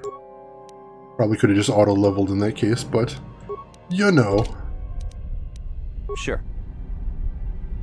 Spark Simulator 1998. 2003. Yeah, you were close. You were in the ballpark. Alright, got some more. Whoop. Accidentally. I tried to pause as soon as I ran in here, but it auto-paused, so I just unpaused. Oops. And then we'll flurry him a few times, too. Get him! Get him! Had a lot of trouble pathing his way around there, but he figured it out. Good on him. Alright. Check this footlocker. Get all the nice gear in there. And now, I suddenly have the urge to save. I can't even tell you why. I just feel like it might be a good idea at this point. You ever get that feeling? Maybe something dangerous is coming up. Something where I could do something so incredibly wrong, the entire party would die. I think we should probably be careful just in case. What do you guys say? Alright, garage computer. Let's slice in. Access the security cameras. Alright, so I was looking at the garage office and I see a bunch of people in there. And then we are not going to overload the terminal because it turns out that is suicide. So let's go to the camera root menu. Loading bay. Just the one droid, no biggie. Engine lab. A bunch of people in there, actually. But no option to explode anything. Let's check the system commands. Open all security doors? Sure, I can spend some spikes on that. Alright, and we are good. I don't need to get the area schematics. I can find my own way around. I'm not going straight to the place I need to go. I'm wanting to explore around anyway, so may as well save my spikes for that. Oh, you clipped it, Elena? Oh my gosh, yes, please. If you could whisper me the link, Elena, I'll paste it in. Or actually, hang on. Hang on just a second. Let me, where's the button? Alright, you're permitted, Elena, I think. As long as I've got that set up right. If you want to post a link in chat, please feel free to. Psst, overload terminal, Jedi mind trick. Not gonna work, Red Malvo, not gonna work. Elena, thank you for clipping that. That is awesome. That is, I think I'm gonna enjoy that clip a lot. You know what's kind of annoying? Carth is the most annoying companion in KOTOR, but his companion's quest is probably the best. Oh, that is the worst, where you have to do things you don't want in these games to actually get, you know, fun content in the game. Putting up with whiny companions to get good companion quests is the worst. You madman. You fool, I think is the more correct word there, Red Malvo. You fool. Mistakes were made, Red Malvo. Mistakes were made. Anyone clip the corpse pile? That was a good part, too. Oh man, this has been a weird night for the game, most certainly. I'm enjoying it. I hope you guys are, too. Ooh, we got another Black Vulcar in here. Hopefully, now that we took down the garage head, he's going to be the biggest badass down here. I kind of got a feeling that might be the case. Alright, switch over to mission and I'll have her deal with these mines. Yeah? Perfect reaction. It was a corpse pile! Why was there a corpse pile? Not a big fan of corpse piles, man. Freaked me out. Luckily, your two favorite companions I had with me the most of the time have the second and third best companion quest lines in your opinion. Alright. Well, that's good to know at least, so I won't just have to put up with Carth all the game if I want anything interesting to happen. I'm happy about that. Vulcar gang member. He doesn't even get a specialized name. He's just random gang member number 3. Nobody's even gonna miss him after I kill him. That's almost sad. Almost. Not quite. Still a Black Vulcar gang member, so I can't feel too much pity for him. Alright, anything else in this room of note? No. Radiation shields. Oh, alright, so it's like equipment for the people working down here. That's where they store the shields. That's kind of cute. Neat little lore note for why there's shields in that little cabinet. I'm down with that. Ooh, there's a workbench in here. So even though I can't bail, I can actually do some upgrading here.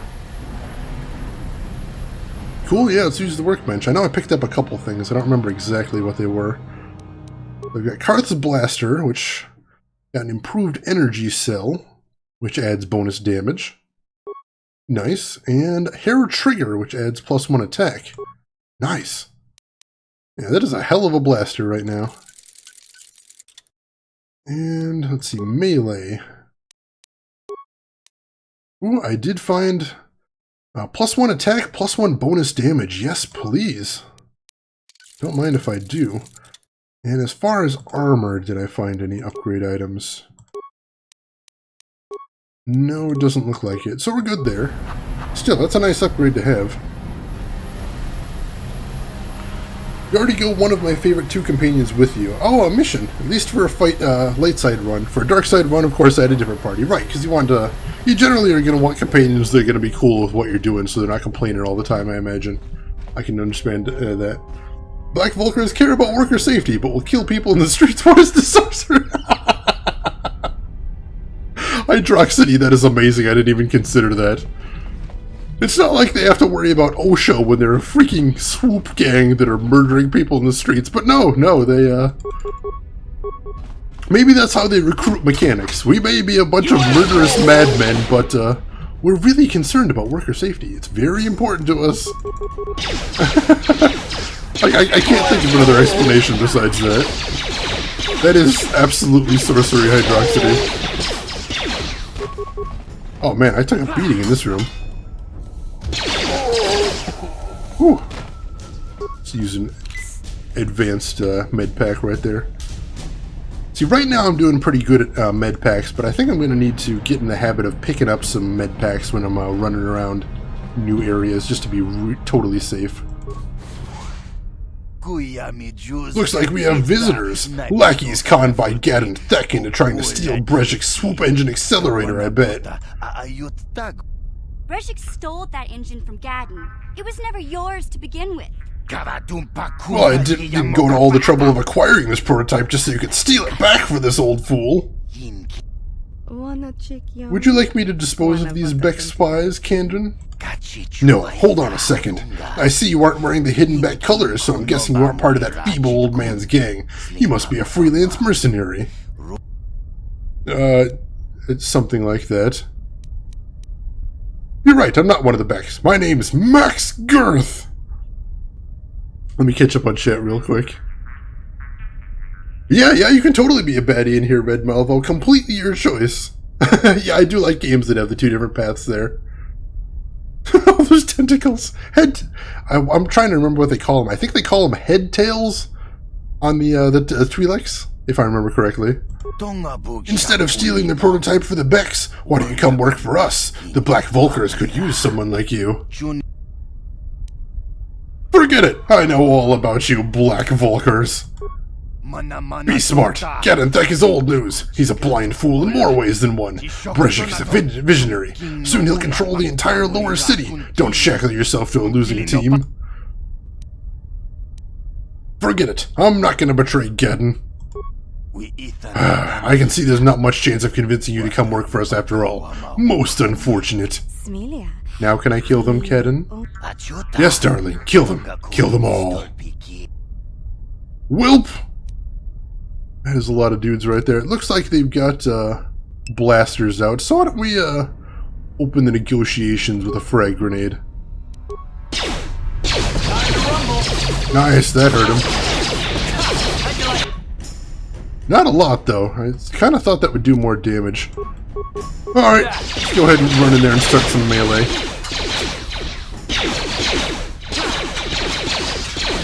A lot of missing going on here. There we go. Alright, let's start with the weaker ones. Oops. Ooh, his pathing was very confused right there for a second. Yeah, these guys look weaker than that boss level enemy right there, so let's start with them. See if we can just cut their numbers down a little bit. And I am down. That's not good. Alright, let's finish what he started there. Cancel that, and let's rapid shot the hell out of that guy. That's hitting just enough to be worth my while, I think. Nice. So now I switch to her, and let's continue the rapid shot party. She is tough, though. Ooh, she's down too. Nice! That was a close one. Whew. Let's see. You ducked for 1 second and both your companions blasted 4 shots over your head, killing that dude. Awesome. I didn't even notice that, but that's pretty badass. They talk about your safety. Brezhik asked you to start with base by yourself. That is... I didn't even think about that either. But yeah, that absolutely did happen. Brezhik sent me in here all alone, and they're saying, no. I bet they probably have good medical and dental, too, now that you're talking about Hydroxity. Hey, he's talking, be quiet. No, diplomacy with frag grenades. That's my thing right here, apparently. Sure.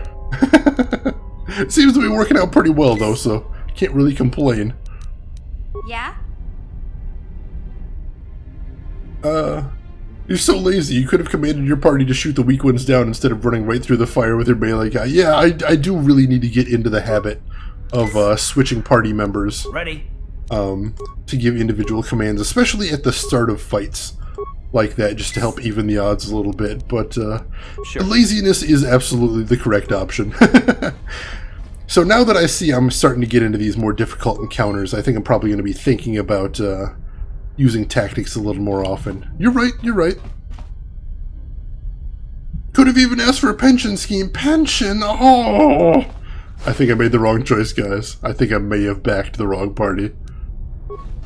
Dang it! Something there called an oral amplifier.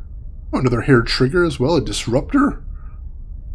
Holy crap, lots of good stuff in here. Verpine headband. What the heck is that? Oh, alright, so they're both helmets. So that's awareness +2, and that's will saves +2, and awareness +2. Holy crap.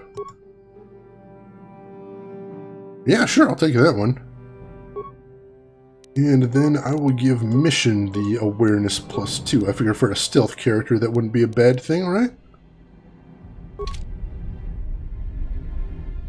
Planning on doing the second game after this one? Not immediately after this one. I usually don't do sequels right after the originals just because I like to change things up and keep it interesting. Yes. But as long as I like this game, Hydroxity, yeah, I'm definitely going to be playing KOTOR 2 in the future. I was even talking about playing the Old Republic at some point, maybe, just to get the storyline content that people consider to be KOTOR 3 out of the game. That would be a long ways in the future, but that is an option, if nothing else. Alright, so yeah, once again, it looks like we pretty much cleared out the base, so we can head straight out, I think. Let's go do that. Once I figure out where straight out is. Here we go, I think. Blue Lady looked injured when she was low health. Very cool. Yeah, I like games that do that, that sort of emphasize, you know, hey, your companions are actually injured. You might want to do something about that. I like the visual cue. It's something that gets joked about in Dungeons & Dragons a lot. You know, you get to the point where you're like, if my Dungeons & Dragons character is at 1 HP, he's still ready to roll, but if I'm at 1 HP in real life, I'm pretty sure I'd actually be in the hospital in a coma, bleeding all over the floor. Hydroxity, thank you for the follow there. Glad you're enjoying the stream, and welcome in. Yes, that's a big joke that you hear all the time, is, why doesn't your D&D character feel bad when he's at low health? And of course the reason is, it's an abstraction to make the game a little more interesting, but still, it is funny to me. Alright, so we're gonna have to run by the Ranker again. That's an unpleasant possibility, but at least I'm remembering to save the game this time. Save all the way back there. Wow, my oldest save is before I even got Mission, so I don't mind saving over that one bit. If you're not at 0 HP, you're good to go. Hell yeah, Batshine! That is a good philosophy right there. Hey, Ranker, buddy. I'm just gonna slip past you if you don't mind. Gonna head over this way. Up, and I'm... Oh, wow, he just got struck down one blow. Oh, and she got struck down one... Oh! Man, last time I was able to sneak through there, no problem. This time, it's not looking so great. And he's one-shotting me, too. Holy crap. I didn't kill the Ranker. Rest in spaghetti. Mistakes were made. Never forgetty. Jeez, I hope I can get through now, otherwise I'm gonna have a problem here. Can I Sonic Grenade him? That actually does some decent damage. Oh, yeah. Sure. If I can't blow him up from the inside, I'll blow him up from the outside. Whatever. Whatever. Not like I was using my Sonic Grenades anyway. Screw you, Ranker. Hey, Cody. I'm doing this a blind run, so no backseating or spoilers. If you don't mind. I appreciate the attempt to help, though. Your Battletech mech will lose stats depending on if you get shot in the arm or head. True, I hadn't thought about Battletech. Battletech is much more of a complex game, though, so I can understand why they'd want to do more complex rules. In D&D, it would just sort of be burdensome to have you constantly be dragging yourself around after you take a hit. You don't want to be realistic in D&D, you want to be a badass. Some locked doors and containers can be opened by bashing or blasting them until they come open. Not all doors or containers can be successfully bashed. Oh god, so I have to bash open the Ranker. That's horrifying.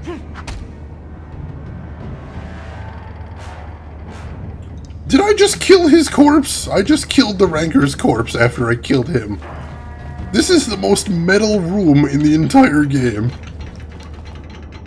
This game has lasers banned. But I love lasers, Red Malvo. Lasers are amazing. They're all shiny and cool, and Carth got another level. Let's level up Carth real quick. What you got, Carth? Skills, he just wants to do treat injury. That's fine. Feats. Ooh, what feat do we give Carth next? I really want to give him improved rapid shot. I think that would be the... Yeah, I'm going to give him improved rapid shot, because that was... Even with normal rapid shot, he was actually doing some decent damage. So if I give him improved, I have a feeling he's going to be doing tons of damage. Booyah. Let's see. In XCOM, at least your members have to go to the hospital after a mission if they were injured. Sure, so there is some consequences right there. At least the ranker is large enough for you and your team to crawl into it if it gets cold. And I thought it smelled bad on the outside. I had to, I'm sorry. See, it's Star Wars canon there. Crawling into corpses is a time-honored Star Wars tradition. You know, sometimes you're out in the cold, you're a little chilly, night's falling, there's evil bad guys all over the place. What are you gonna do except crawl into a nice, warm, comforting corpse? I ask you. Just seems like the thing to do. Alright, and we're back into the sewers as well. Magneto would approve of how metal that room is. Puns! I love it! Man, I'm not even controlling the right character here. Alright, but we are back outside now. So... Looks like I didn't explore down this way for some reason. Oh, but there's a ladder here. Can I use the ladder to get back out quickly? I bet I probably could. Let's find out. A reason is needed to crawl into corpses? I do that for fun. Well, whatever floats your boat. I'm not here to judge. I'm just here to play video games. Badly. On stream. Alright, so we already explored out here, so we don't need to run through that again, but we do have a couple things to do in town. Starting with... Let's see, I need to talk to him, because I think I had something I needed to buy off of him now that I'm thinking about it. Oh, wow, that helmet makes me look really dumb. I didn't even notice that. Alright, he had a vibration cell. Which I wanted to buy that off of him. That I can use to upgrade my sword again, possibility. I like the sound of that. Hydroxity. No bans, no bans. It's all good. We're all friends here. It's all cool. Alright, I'll sell some more clothing, because again, it uses no stats whatsoever. I'll sell a heavy combat suit. Nothing sells for good money in this game. It's a little silly. Heavy blasters. Alright, so I got some decent money for the heavy blasters, at least. That's something, I suppose. And... Alright, so I'd still have some upgrade items to use. That'll be nice. After I finish the side quest here, I think I'll probably pop back to the surface. See about equipping some of those. Peace and love, brother. Please, no bans. We're all good. It's all good. I'm so scared I need a safe space. That's here. That's here, Amstar. We're all friends here, to some degree. Upworlder. Do you bring news of my apprentice? Have you discovered her fate and proved yourself to be a true savior of my people? Oh my god, Elena, is that actually a thing? I didn't actually consider that, but if that's... I mean, that makes logical sense, but I didn't really think a video game would have that logic. If that's the case, and I just wasted, like, several hundred credits, I'm gonna be a little embarrassed. Oh no. Your apprentice is dead, but I did find her journal. It is as I feared, then. She joins the list of those who have given their lives in the service of our cause. But though I am saddened by this news, there is yet hope. By finding my apprentice, you have proved yourself worthy, Upworlder. You are to be the beacon on our path to salvation. Oh no. You will guide us to the promised land. Please no. To be fair, Hydroxity, I didn't negotiate with Frags. I opened the negotiation with Frags, and then continued my argument with a sword to the face. A little more complex than that. I think that deserves some points. Guide you, but I don't know where the promised land is, bro. You are marked, Upworlder. Even my dim old eyes can see the mantle of destiny that cloaks you. Perhaps old Rookhill knows you better than you know yourself. I don't think you do. Old. I have lived 100 years in the Undercity, cast down into the darkness. I know the legends and history of our people, and now you must learn it too. Oh, please no. Master Diplomat. I mean, I'll say this. If that guy I was talking to down in the garage had any objections to my negotiating technique, he isn't saying it now. Villainous hero or heroic villain? That's an open question at this point, I think. Alright, tell me the history of your people. The great city of Taris covers the entire surface of this planet. There is no land to grow food. Kelp harvests and the creatures of the sea are our only food source. A century ago, rising levels of toxic pollution poisoned the oceans and famine swept the planet. The rich hoarded food for their own use, and the poor were left to starve and die. From what I've seen of Taris, it doesn't look like much has changed. Except for the upper city, people here are just as bad off as the poor in your little history. But the poor rose up against this tyranny, and civil war engulfed the planet. Millions died in the fighting, and huge sections of Taris were destroyed or abandoned. The rebellion was crushed in the end. Thousands were taken prisoner. The jails could not hold them all, and so the practice of banishing all prisoners to the Undercity was born. Oh, hey there, scumbag. Welcome into the stream. I passed out. Yeah, it is about that time of night, so no worries there, but good to see you. Seems to me that in 100 years he could have at least made it up to the Undercity. Maybe he was banished for something like really heinous, Elena. Like something like really, really heinous. Like somebody gave him his package of zebra cakes and says you can have one of these, and then he ate both of them. I think that's worth 100 years banned at the Undercity. I'd ban him for a good couple 100 years. 200 or 300 years, so I think that's probably worth it. Extra large. Alright, so is that how you came to be down here? Many brave men and women were banished here to the Undercity for their part in the rebellion. People like my father and grandfather were cast down, along with their families. What did you expect? If they could get away with it, the Teresian nobles would step their own mothers down here to make more room in the upper city. Now we live a dark existence beneath the streets of Taris, a life devoid of all hope but one, the Promised Land, and you will be the one to show us the way to get there. Well, Shane, since you're past it already, I'll tell you the big twist of the game. The Ranker was your brother. No, that can't be. That's not possible. Oh, well, twist done. I suppose I don't have to play anymore. Well, that was nice. Maybe he's secretly a raccoon in a human suit. Elena, that would explain why he doesn't seem to make any sense and his voice sounds so weird. I think he might be onto something there. Too many caps, Malvo. Too many caps. Alright, so how can I lead you to the Promised Land if I don't know where it is? Legends tell of a self-sufficient colony founded just before the famine and lost during the Civil War. A paradise beneath the Undercity where droid servants tend to every need. For many years I searched for the Promised Land, just as my grandfather and father did before me. When I became old and gray, my apprentice continued the search on my behalf. Sounds like a myth to me. Something to give the people here some false hope to cling to so they don't go mad with despair. I have collected many clues hinting at its location. The journal of my apprentice provides yet more information. But still, there are too many pieces missing from this puzzle. But I know my father and grandfather each had journals where they recorded their own discoveries. Perhaps with their journals, I could at last uncover its hidden location.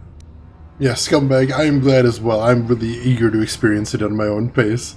Same solution in every RPG, a fetch quest. Well, it's not always the solution. Sometimes you have to kill 10 rats as well. There's that. It's the old and gray, old and bald more likely, right, right. This guy seems to have a journal fetish. The guy likes his journals. I'm not going to judge. Not going to judge. But I do have all 3 journals, so here, just take the journals, and then maybe I don't need to lead you to the promised land. Could it be true? Is it possible that at long last, the dream of my father and grandfather before him will be fulfilled? I can hardly bear to look. Yes, of course. Now I understand. It all makes sense. Now I see why the Promised Land has been so hard to find. It is so obvious. You have done a great thing, Upworlder. A selfless act that will bring great joy to all the people of this village. I must take this to Gendar right away. Rookil, what do you want now? Have you more fables of a hidden paradise just waiting for us to find it? You may not think these are fables after you see what I have brought you, Gendar. Look at these journals! What?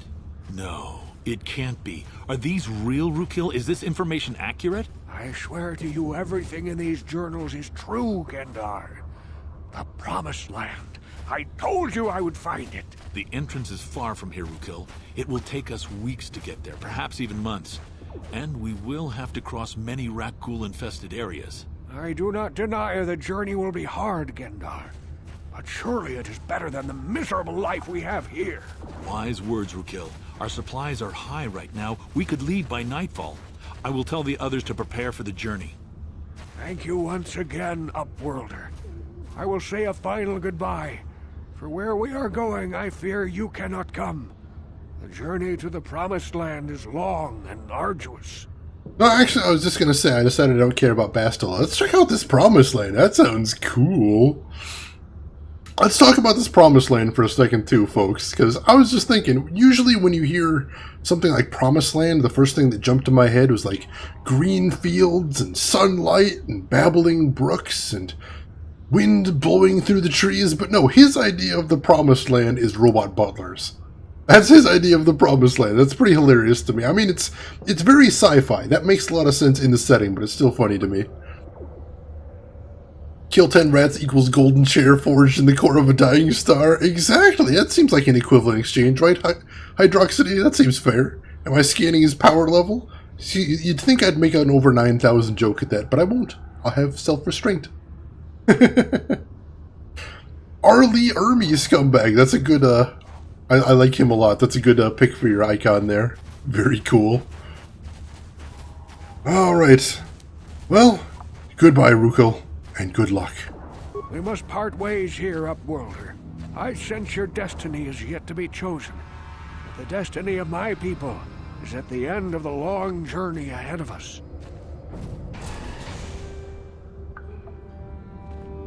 And they just immediately charge off into the Rakghoul-filled wastelands to find this place because of a journal they found. Well, I got a big wad of experience and some light side points for that, so I'd say that's a worthwhile trip for me. So I'm going to save because that was a pretty long sequence right there. And I don't think I saved past the Rancor anyway, so that's just a good idea. There we go. And we good. Midichlorians. I don't speak bad movies either, Abstorm. I don't know what these midichlorians you speak of are. Yes, Drav, you know the secret. I get you. I get you. We all get you. In before the great journey results in him trying to activate the Halo rings. Beautiful. Halo Star Wars crossover? I'd buy it. I would buy it. I'd speak to Mission. Hey there, what can I do for you? I'd like to know a little more about you, Mission. Really? You want to know about me? Nobody's ever really been interested in me before. What do you want to know? How did you and Zelbar hook up? Big Z's my family, you know? My parents, well, I guess they're dead. It was just me on my own until the day I saw Zalbar in the Lower City. I could tell right away he was in trouble. This was before the gang wars were out of hand. But even then, the Vulkars were scum. A few of them were hassling Big Z, trying to pick a fight, but he wasn't looking for trouble. Prequels are considered bad movies. I can't stand the first movie, and that's where the midichlorians are from. Episode 1, I there's very little good about Episode 1. I think the only thing I can really defend about Episode 1 is Darth Maul and Duel of the Fates, the song that plays in the background of the Darth Maul fight. That's good stuff. That's good stuff, but the rest of it I can't really defend too much. Did someone say Halo? Set him storm off right there. Like it or not, the prequels are canon, but KOTOR? Nope. Nope. It breaks my heart, little scumbag. It really does. So wait, who would want to pick a fight with a Wookiee? How is anyone stupid enough to pick a fight with a Wookiee? Hey, nobody said the Vulkars were smart. Fair. There were 3 of them, so maybe they figured they could handle him. I don't know. Anyway, I don't like the Vulkars at the best of times. And when I saw them picking on this poor Wookiee, all alone on a strange planet, overwhelmed by the big city, I just lost it. I screamed out, "Leave him alone, you core slimes!" and charged right at them. Well, one of them saw me coming and slapped me so hard he just about knocked me cold. Jeez. Star Wars Marvel crossover, Elena? If I remember correctly, back in the 80s, I believe, Marvel was publishing the Star Wars comic books, and Marvel actually wanted to do a Star Wars Marvel crossover. They're like, hey, we're writing Star Wars comics, we're writing Marvel comics, why don't we have a meetup? And George Lucas was the one that said, no, no, no, no. No, we're not doing that. And so it never ended up happening, even though it was the same company, same offices writing both the comic books. It would have been an interesting thing to see, though, I guarantee you. Smacking a kid, those Vulkars have no class. Hey, don't treat me like I'm a little girl. I ain't no kid. I'm 14 years old. My bad. Those Vulkars didn't scare me. They're nothing but cowards. I knew how to deal with them. Of course, I never got the chance. I guess Zalbar didn't like seeing me get smacked around. He let out this howl and yanked that Vulkar a meter up off the ground and held him there by his throat. Ripes. What did the other 2 Vulkars do? The other 2 screamed and ran off. Can't say I blame them. The first time you see an angry Wookiee up close, it isn't a pretty sight. Doesn't sound like it. Zalbar was gonna rip that punk's arms off and beat him to death with his own fists. The Vulkar was so scared, he fainted. Or maybe it was Big Z's breath just knocked him out. He's telling Zalbar to brush those choppers of his, but he never listens. Just stay upwind when he's speaking and you'll be fine. Anyway, I knew those Vulkars would be back with friends, so I grabbed Zalbar and we took off. Ever since then, we've been a team. We look out for each other, you know? Oh, that's a cool story right there. I like that. KOTOR music is great. I haven't heard too much of it at the part of the game I've been, but I've liked what I've heard so far, Ampstorm. Yeah, I'll say this, Dravicar. George Lucas has made some really bad decisions when it comes to Star Wars overall. I know I've talked to some of you about it before, but especially late in his ownership of LucasArts, he's made some decisions I really don't agree with. Star-Lord getting choked out by Vader headcanon. That'd be a sight to see right there, Elena. The DC and Marvel are inherently superhero comics, though. It would be a difficult thing to mix, but Palpatine versus Thanos, Deadpool drinking and Mos Eisley, it'd be a funny sight if nothing else, you know. Maybe non-canon, definitely. Let's keep it non-canon, but I'd still see it. As a one-off, definitely. Alright, so how did you guys end up on Taris, then? He was fleeing some kind of trouble back on Kashyyyk. That's all I know, really. Big Z doesn't like to talk about it. In case you didn't notice, he's the strong, silent type. Doesn't much matter to me, though. I accept him for what he is, not what he was. Me and Zalbar like to live in the present. I can respect that. Technically, the Force is superpower. I always saw the Force as more magic than actual superpowers. It's a subtle difference, but it's there. Sith Lord Tony Hark, Rancor Hulk, oh man. Those are good. Those are good. So how did you get by it before you met Zalbar? Hey, what's that supposed to mean? You think I can't take care of myself? I've got street smarts. I know how to get by on my own. In fact, I look out for Zalbar more than he looks out for me, you know? Big Z is a little bit too gullible to make it alone on the mean streets of the Lower City. Hey there, nothing wrong. Welcome into the stream. How are you doing this evening? Thanos should have the reality gem in Avengers oh man, I can't wait till Avengers Infinity. So we can open up a portal to another dimension. I don't know that even the Infinity Gauntlet is strong enough to break IP laws, but that'd be pretty awesome. Kashyyyk, what are the people who thought up of the supply of spare Ys? Yeah, that was always a weird name. Who puts all those Ys in a row? Difference that doesn't make a difference, Doctor Strange, anyone? He's got magic in a superhero universe. It's still a difference. It's still in there. Hey there, Heroic Hero. Welcome into the stream. How are you doing this evening? No Hitler, nothing wrong. I cannot do a Zelda stream, but thank you for asking. Alright, so how did Zalbar end up here? He was fleeing. Oh no, we already asked that. Never mind. Let's get back to the task at hand. I suppose you're right. Like I used to tell my brother, fast talk and slick words don't get the job done. Oh hey, what do you know? This is actually pretty exciting. I haven't actually banned anybody on stream yet, so that's pretty cool. Thank you too for being the first people to ever get banned in my channel. That's exciting. Alright, so, hey, Mission, I didn't know you had a brother before. My brother's a touchy subject, you know. It just so happens, I don't really feel like talking about him right now. Nothing personal. Let's just get back to the business camp, okay? I timed you out, Dravkar. That was different. Anthony Ingruber, I didn't hear about that scumbag. What exactly is going on?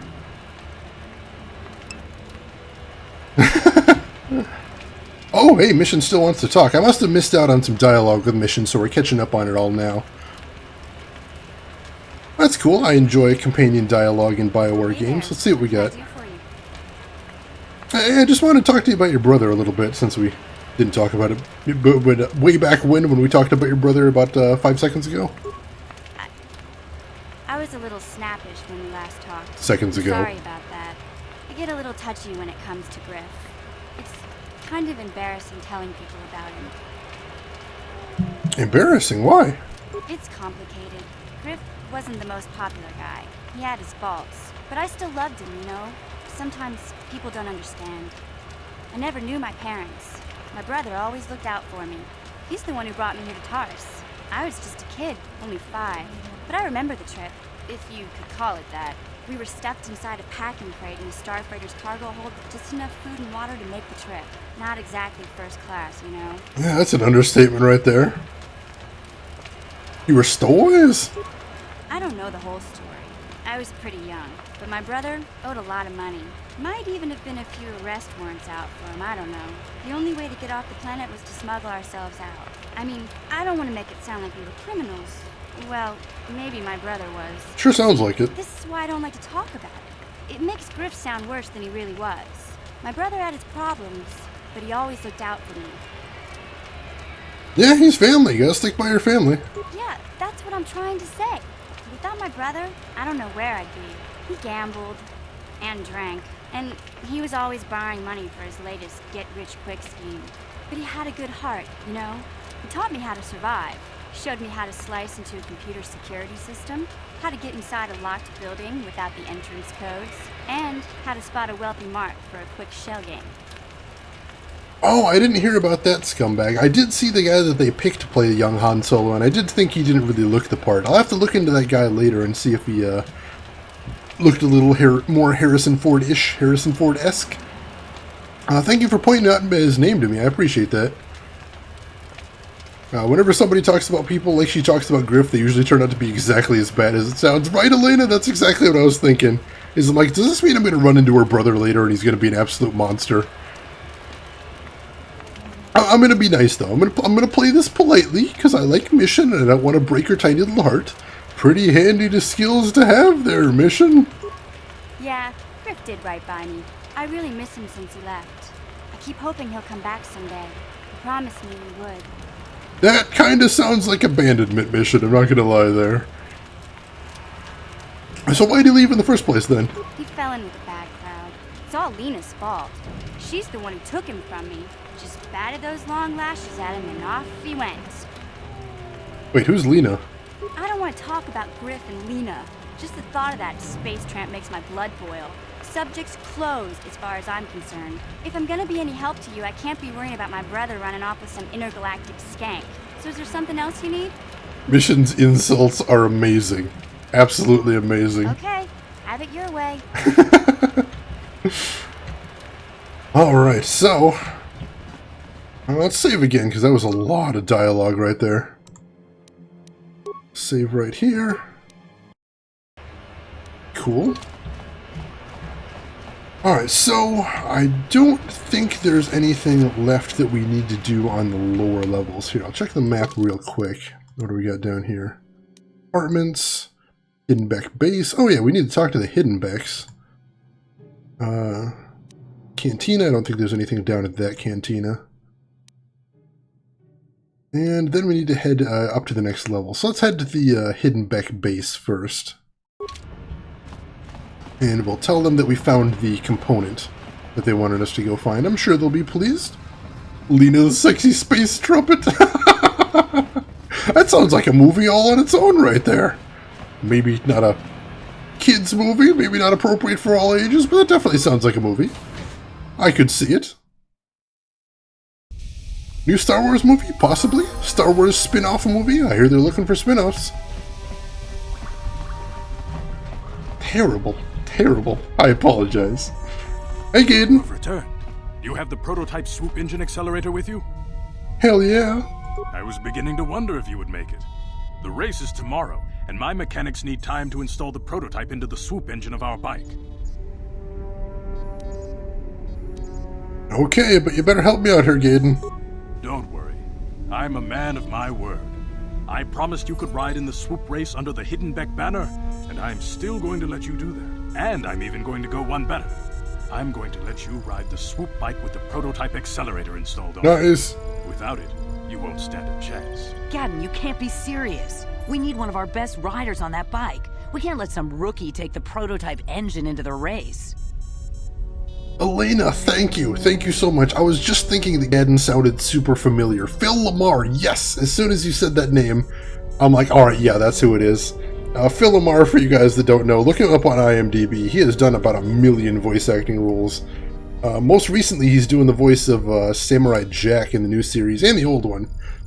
So thank you for that, Elena. I've been every time I've talked to Gaddon, I've been like, who is that guy? He sounds so familiar. Yeah, I'd like them to revive the Old Republic universe. That would be very cool. Not just the MMO, yeah. I'd like to see a little more of it. I want a straight out of Compton kind of movie for the Canteen Band. Oh my god, Malvo, yes! Somebody fund that, for the love of God. That's the idea of the night right there, I think, possibly. Sky Shadowing, he was Vamp in MGS 2 and 4. I didn't remember that either. Thank you for letting me know that. I'm kind of a nerd about voice acting, so I always love hearing who did what in the games like this. Yeah, the MMO has been knocked out of canon. That is unfortunate. For non-voice acting roles, he was also the guy who got shot in the head in the car in Pulp Fiction, yes. And Mad TV, true. Pulp Fiction is one of my favorite movies. That movie's just amazing. If you haven't seen it, do yourself a favor and go check it out. So don't worry, Gaddon. You want me to win the race? I'm gonna win this race. I have to be honest with you. There's a reason I'm letting you take the prototype engine. The accelerator is unstable. What? There's a good chance it could explode during the race. What? I can't ask one of my own riders to take the risk. They'll be running unmodified swoops in the race. You'll be the only one using the prototype.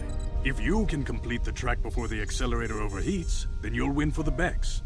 If you die, then one of my other riders could still come through for me. Good lord, so you're strapping me to a bomb that might help me win a race. Thanks for that, Gaten. Thanks for sending me out on this little suicide mission. I just wanted to enter the race. I didn't need a bomb underneath their crimes. Yeah, suddenly I'm not so sure about this. Sounds like you got all your bases covered there, buddy. You don't get to be leader of a swoop gang if you don't know how to work all the angles. That is a lot of angles. Suddenly I'm not so sure about this. Without that prototype, you don't stand a chance of winning. And if you don't win, you can't get Bastila back. None of the other riders will give her up. This is your only chance. Oh, I actually don't have any option. I was hoping I could delay the race so I could do some more stuff on here. But no, it looks like I have to do the race, unfortunately. Okay, I'm ready for the race. You can stay here tonight. The mechanics need time to install the accelerator on the engine, so you won't be able to practice your riding. But I've got good instincts, and you have the look of a racer about you.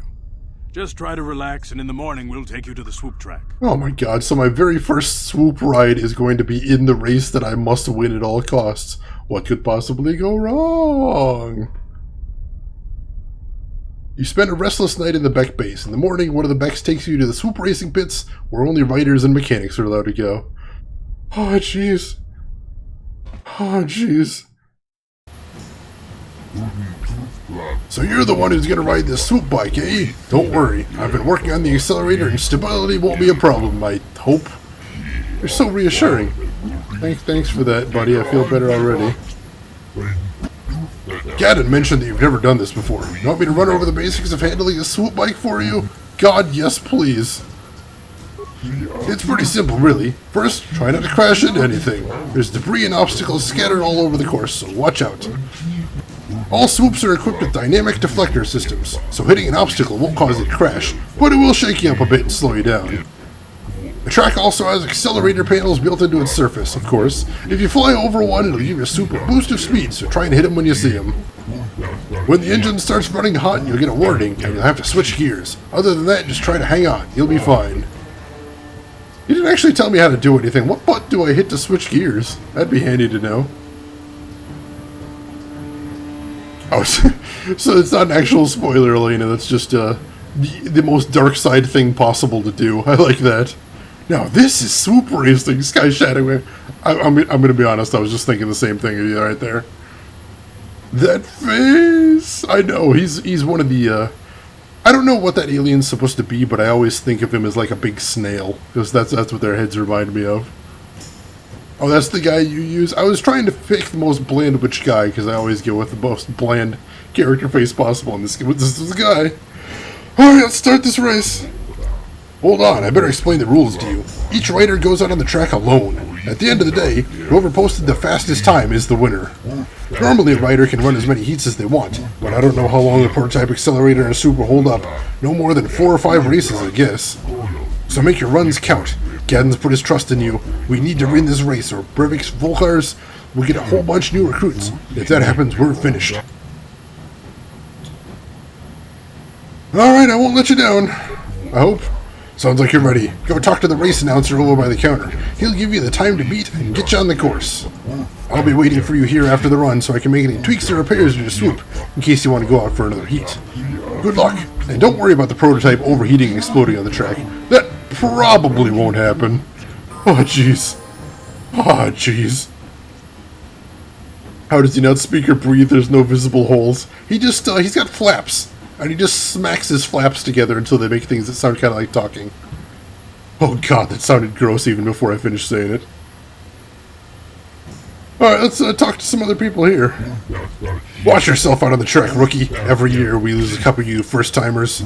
We Becks are losing enough members as it is without having them die on the track. Just be careful, and good luck. Now these guys always grossed me out because their heads look like tarantulas. Not a fan. Not a fan. How does he eat? Probably the same way as Bane. Through a straw? That's about the only thing I could figure out. Okay, all bets are off. Will Shade blow up, not make it in time, or give up? Place your bets now, folks. I've never understood why so many of you new riders make your first competitive start at the biggest race of the year.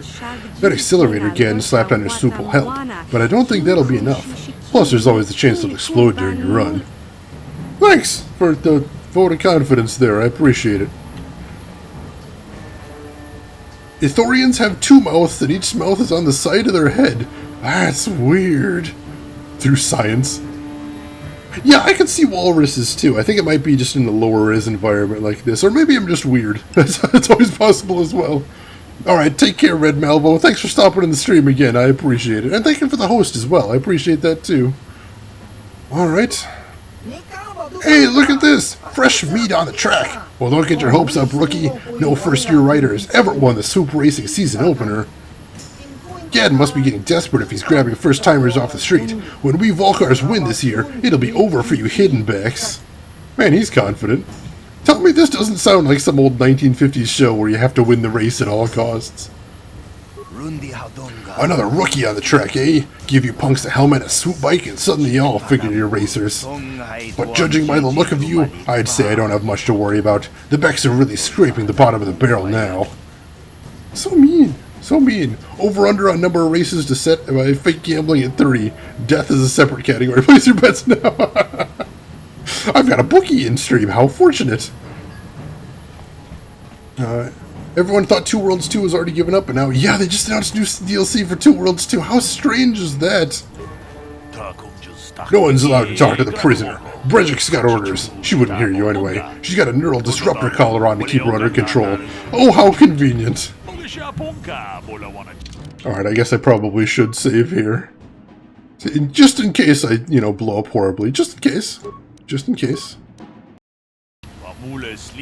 I hope I am going to get to go back to Taris, though, because I do have some unfinished business there. You're here to race, right? Okay, let's see who your sponsor is. Ah, you're riding for the Hidden Becks, I see. Always liked them. Hope I can teach these Vulkars a thing or two. But I digress. Okay, you're registered now. Good luck, and try not to get yourself killed. We've only lost one rider today, and we want to keep it that way. Whenever you're ready, you can hit the track. So what's the time to beat, anyway? Just out of curiosity. Well, Redress has the best time so far. 38:40:30. Good, but not the best I've ever seen. I don't know if it'll stand up. So what happened to the rider you lost? Same as usual. He was pushing himself beyond his limits and he hit some debris on the track. The deflectors kept him from crashing, but the force of the impact jarred him from his swoop. Don't worry, they scraped what was left of him off the track already. Just remember to hang on, you should be okay. You can hit the track whenever you're ready. Sure, that sounds awesome, so... 38 something is the time to beat. I'd like to race one of my heats then. Okay, let's get you out on the track. Alright, so, time to figure out swoop racing. Left-click the mouse to accelerate and shift gears. Use the movement keys to avoid obstacles and hit accelerator pads. Sounds good. Let's do this.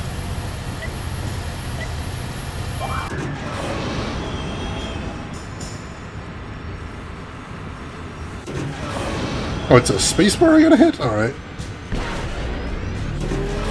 Switching gears. Alright, this isn't too bad. A little tough to keep track on the gear switch at the bottom, but yeah, I can do this. Need to be hitting more pads at the start of the race, but yeah, this is doable. Oh, this gets really fast. Holy crap, I beat the hell out of his heat. You did it! You got the top time! You just beat racers who've been doing this for 20 years! This is amazing! Someone who's never ridden a swoop before today comes in here and... Wait a minute, I don't believe this. Look at the board! One of the Vulkars just beat your time! Ooh. Ah, it was Redros, I should have known. That's okay, the day isn't over yet and the accelerator's still holding together. You just have to get out there again and show them how it's done. That's actually good, because I was just thinking I could probably beat that time. Good luck in what's about to happen. Thank you. What happened to the rider you lost? I lost him. Stupid question, of course. How could I ask such a silly question right there? Try spinning. That's a good trick. Let's try that next time, Shadowing. Thanks for that.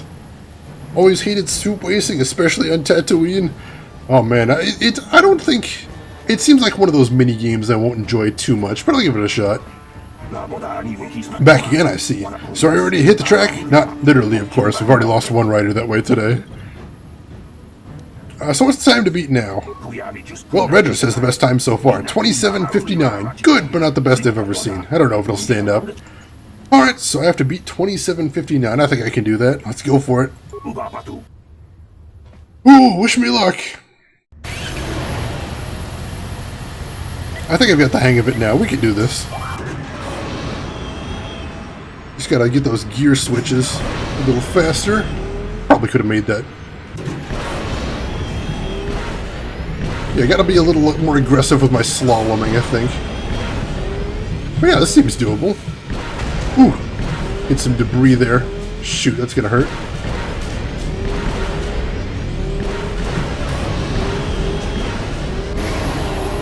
Nice! Beat his time! Smeared the engine with cheetah blood, of course! Why didn't I think of that? You did it! You did it! In 20 years, I've never seen anybody handle a swoop like that before. Nobody's gonna beat that time. Nobody! I guess Gad knew what he was doing when he picked you to ride for us. Now the only thing to do is wait for the time to become official and go collect your prize. Ladies and gentlemen, I present to you the winner of this year's swoop race. Put your hands together and show your appreciation for one of the most daring riders this swoop track has ever seen. Through your skill and courage, you have proven yourself the premier swoop rider on Taris and brought great glory to the Hidden Beck gang. Now, here to present the Champion's Prize, Brezhik, leader of the Black Volkars. People, hear me! Before I present the so-called champion of the Becks with their prize, there is something you must know. The winning rider cheated. What? No. Hang on, let me catch up on chat real quick. Voodoo! Voodoo science, right? Now we're races too, the under wins. Oh, that was pretty fun, but I can see how that would get irritating if the track's a little more complicated. You're a damn liar, Brejik. I didn't cheat. Your swoop bike was using a prototype accelerator. Clearly an unfair advantage.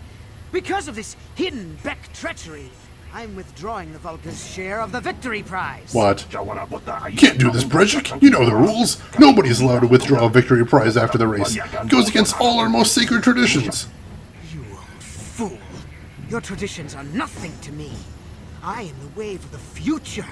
If I want to withdraw the prize and sell this woman on the slave market myself, nobody can stop me. I might have something to say about that, Brejik. Oh, hey! Nice. What? Impossible. You were restrained by a neural disruptor. How could you have possibly summoned the will to free yourself? You underestimate the strength of a Jedi's mind, Brejik. A mistake you won't live to regret. Vulcus, to me! Kill this woman! Kill the swoop rider! Kill them all! Whoop, and now we gotta fight. Yeah, I did pretty good, Drav. I made it on my second try. Not bad at all. Jennifer Hale is Bastila. That is an absolutely classic voice actor right there. Jennifer Hale has done pretty much everything, and she's big in BioWare games as well. Alright, let's flurry the crap out of these guys. And we got some XP for winning the swoop race there. Oh hey, Redros! You beat my time. Now you must die. Nice! And die he did. And now, Brejik himself. Hey Brejik, I was gonna have to kill you eventually, thanks for saving me the time. Ooh, he's actually pretty good. I suppose that's why he's got a melee weapon. He's actually good in melee. That's unfortunate. Alright, so I'm missing a lot with melee. Let's try hitting him with some normal shots so at least I can maybe land some hits. No, I'm missing with that too. Wow, this guy's just strong. And I don't dare just whip out a grenade or anything. I don't think I have any guns on me either.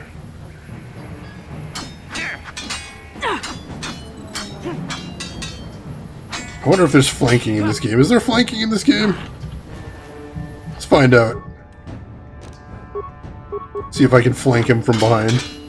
No, there is no flanking in this game, unfortunately. Oh, he is kicking my ass, though.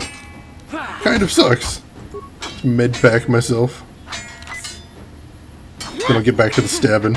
There we go. I landed the finishing blow, that counts. Swoop Gang sacred traditions? Something tells me Swoop Gangs are not the type to hold much of anything sacred. Yeah, that seems like an odd thing to say. Lol, when you realize Emma from MGS2 is Bastila. That's a nice one right there. Brejik has some good loot. I do like me some loot. Let's see what he's got here. Double-bladed lightsaber? What does he even have that? Brejik's belt, Brejik's armband, Brejik's gloves. Those all sound cool. I like those. So how about his buddies? Do they have any good loot on him? 29 credits. I think a big shot like him would have more than 29 credits, but what do I know, I guess.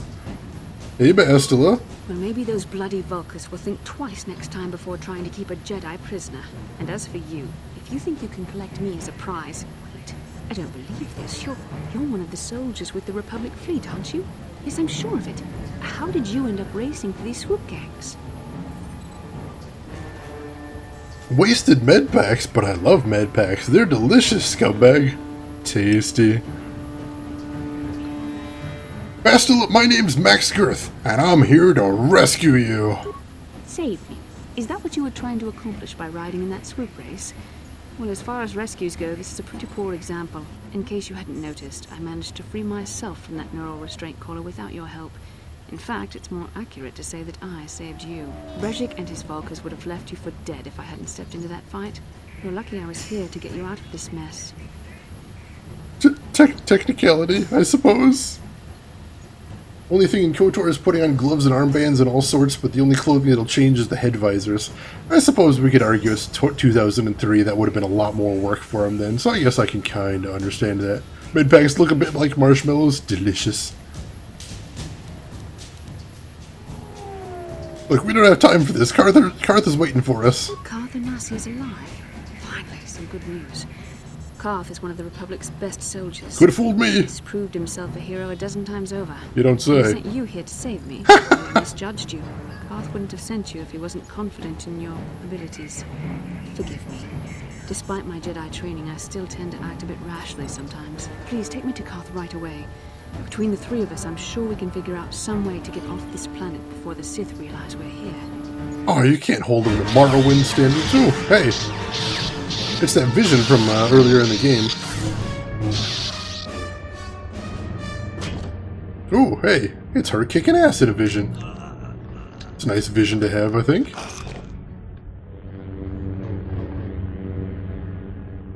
He looks evil. Wait, Revan.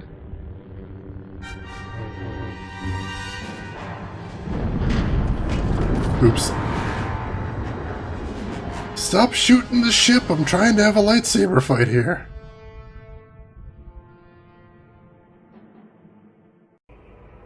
Bastila, you're alive! Finally, things are looking up. Now we just need to figure out a way to get off this planet. You mean you don't have a plan to get off Taris yet? What have you been doing all this time? Yeah, Morrowind's a really high bar to hold any game to. I can understand people not hitting that bar. And yeah, I think you're right about the rendering as well, little scumbag. Look, we were trying to find you, remember, Bastila? I see. Now that I'm back in charge of this mission, perhaps we can start doing things properly. Hopefully our escape from Taris will go more smoothly than when you rescued me from Brejik. I know you're new at this, Bastila, but a leader doesn't berate her troops just because things aren't going as planned. Don't let your ego get in the way of the real issues here. That hardly strikes me as an appropriate way of addressing your commander, Carth. I am a member of the Jedi Order, and this is my mission. Don't forget that. My battle meditation ability has helped the Republic many times in this war, and it will serve us well here, I'm sure. Your talents might win us a few battles, but that doesn't make you a good leader. A good leader would at least listen to the advice of those who have seen more combat than she ever will. Oh my god. Carth, you can't talk to your commanding officer like that. You know, I had my doubts about this mission, but I figured the Jedi Council wouldn't put you in charge if you weren't prepared. But here you are, acting like a spoiled child. I see. It's true that I don't have much military experience. Perhaps I should not be so quick to judge. Very well, Carth. What do you suggest we do? First off, we can't get hung up on who's in charge. We all need to work together if we want to get off this rock. The answer is out there, we just have to find it. Well said, Carth. And the sooner we start looking, the better. I've already been a prisoner of the Vulkars, and I don't plan on being captured by the Sith. Yeah, Carth, holy crap, calm down, dude. Wow. Don't worry, I won't let that happen. I think we'll need some help getting off Taris. Maybe if we ask around, one of the locals can help us out. We should probably start by asking around in the cantinas. Is something wrong? You seem as if something's troubling you. Carth calling his companion spoiled count too. Yeah, I think Carth has some issues that he needs to work through. Yeah, Bastila, something weird happened when we first met. I had like a vision or something. A vision? A vision of what? You fighting a Dark Jedi? I guess it was like Revan or something. It's strange. Such visions are often a sign of Force sensitivity. Tell me more. Are you saying I can use the Force? I'm not sure. It may be that you have some connection to the Force. It would not be unheard of. When we first met, your natural talent may have fed off my own Force abilities. It is possible that in the excitement of the battle's aftermath, the Force allowed you to witness one of my more intense memories. So wait, does this mean I could be a Jedi? The Force is complicated. Even I, with all my training, cannot fully understand it yet. This is a matter best left to the wise masters of the Jedi Council. Once we escape Taris, we can seek the guidance of the Council if you wish. They will understand the significance of your vision, if there is any. However, I think it would be best if we all stayed focused on the task at hand right now.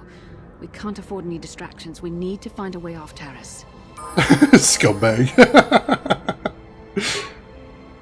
Alright, sweet. So, that was a lot of progress made right there. I'm going to stop at the workbench real quick.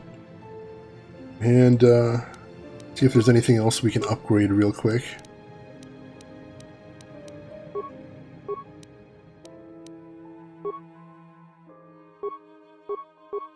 Alright, no, it's that's already upgraded as far as we can go. So how about in melee? Let's upgrade my prototype Vibro Blade real quick.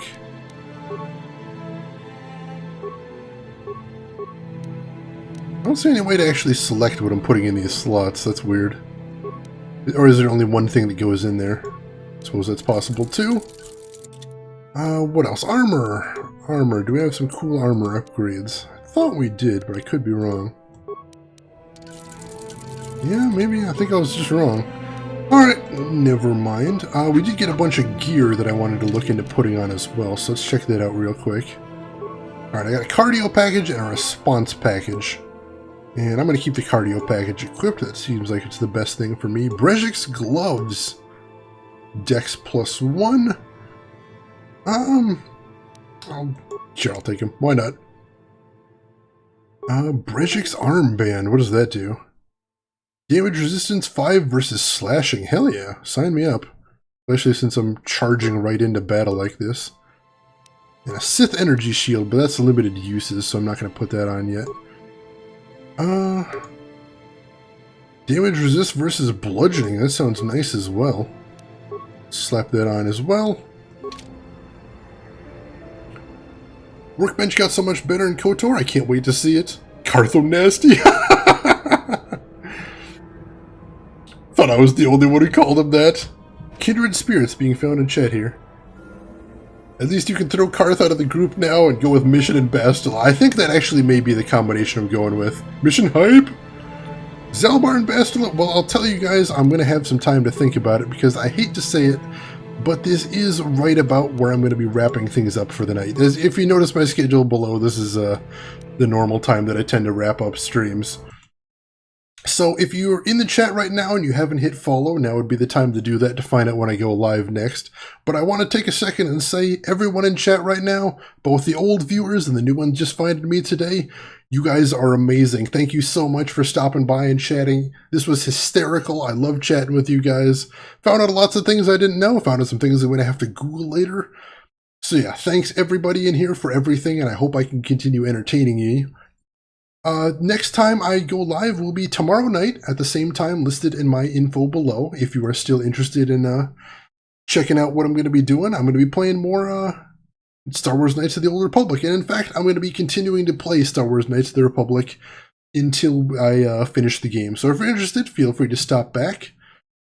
And what are we going to do next? I am going to drop some links in chat right here. Epic background, thank you, Ampstorm. Glad you like it. I'm a big fan of it as well.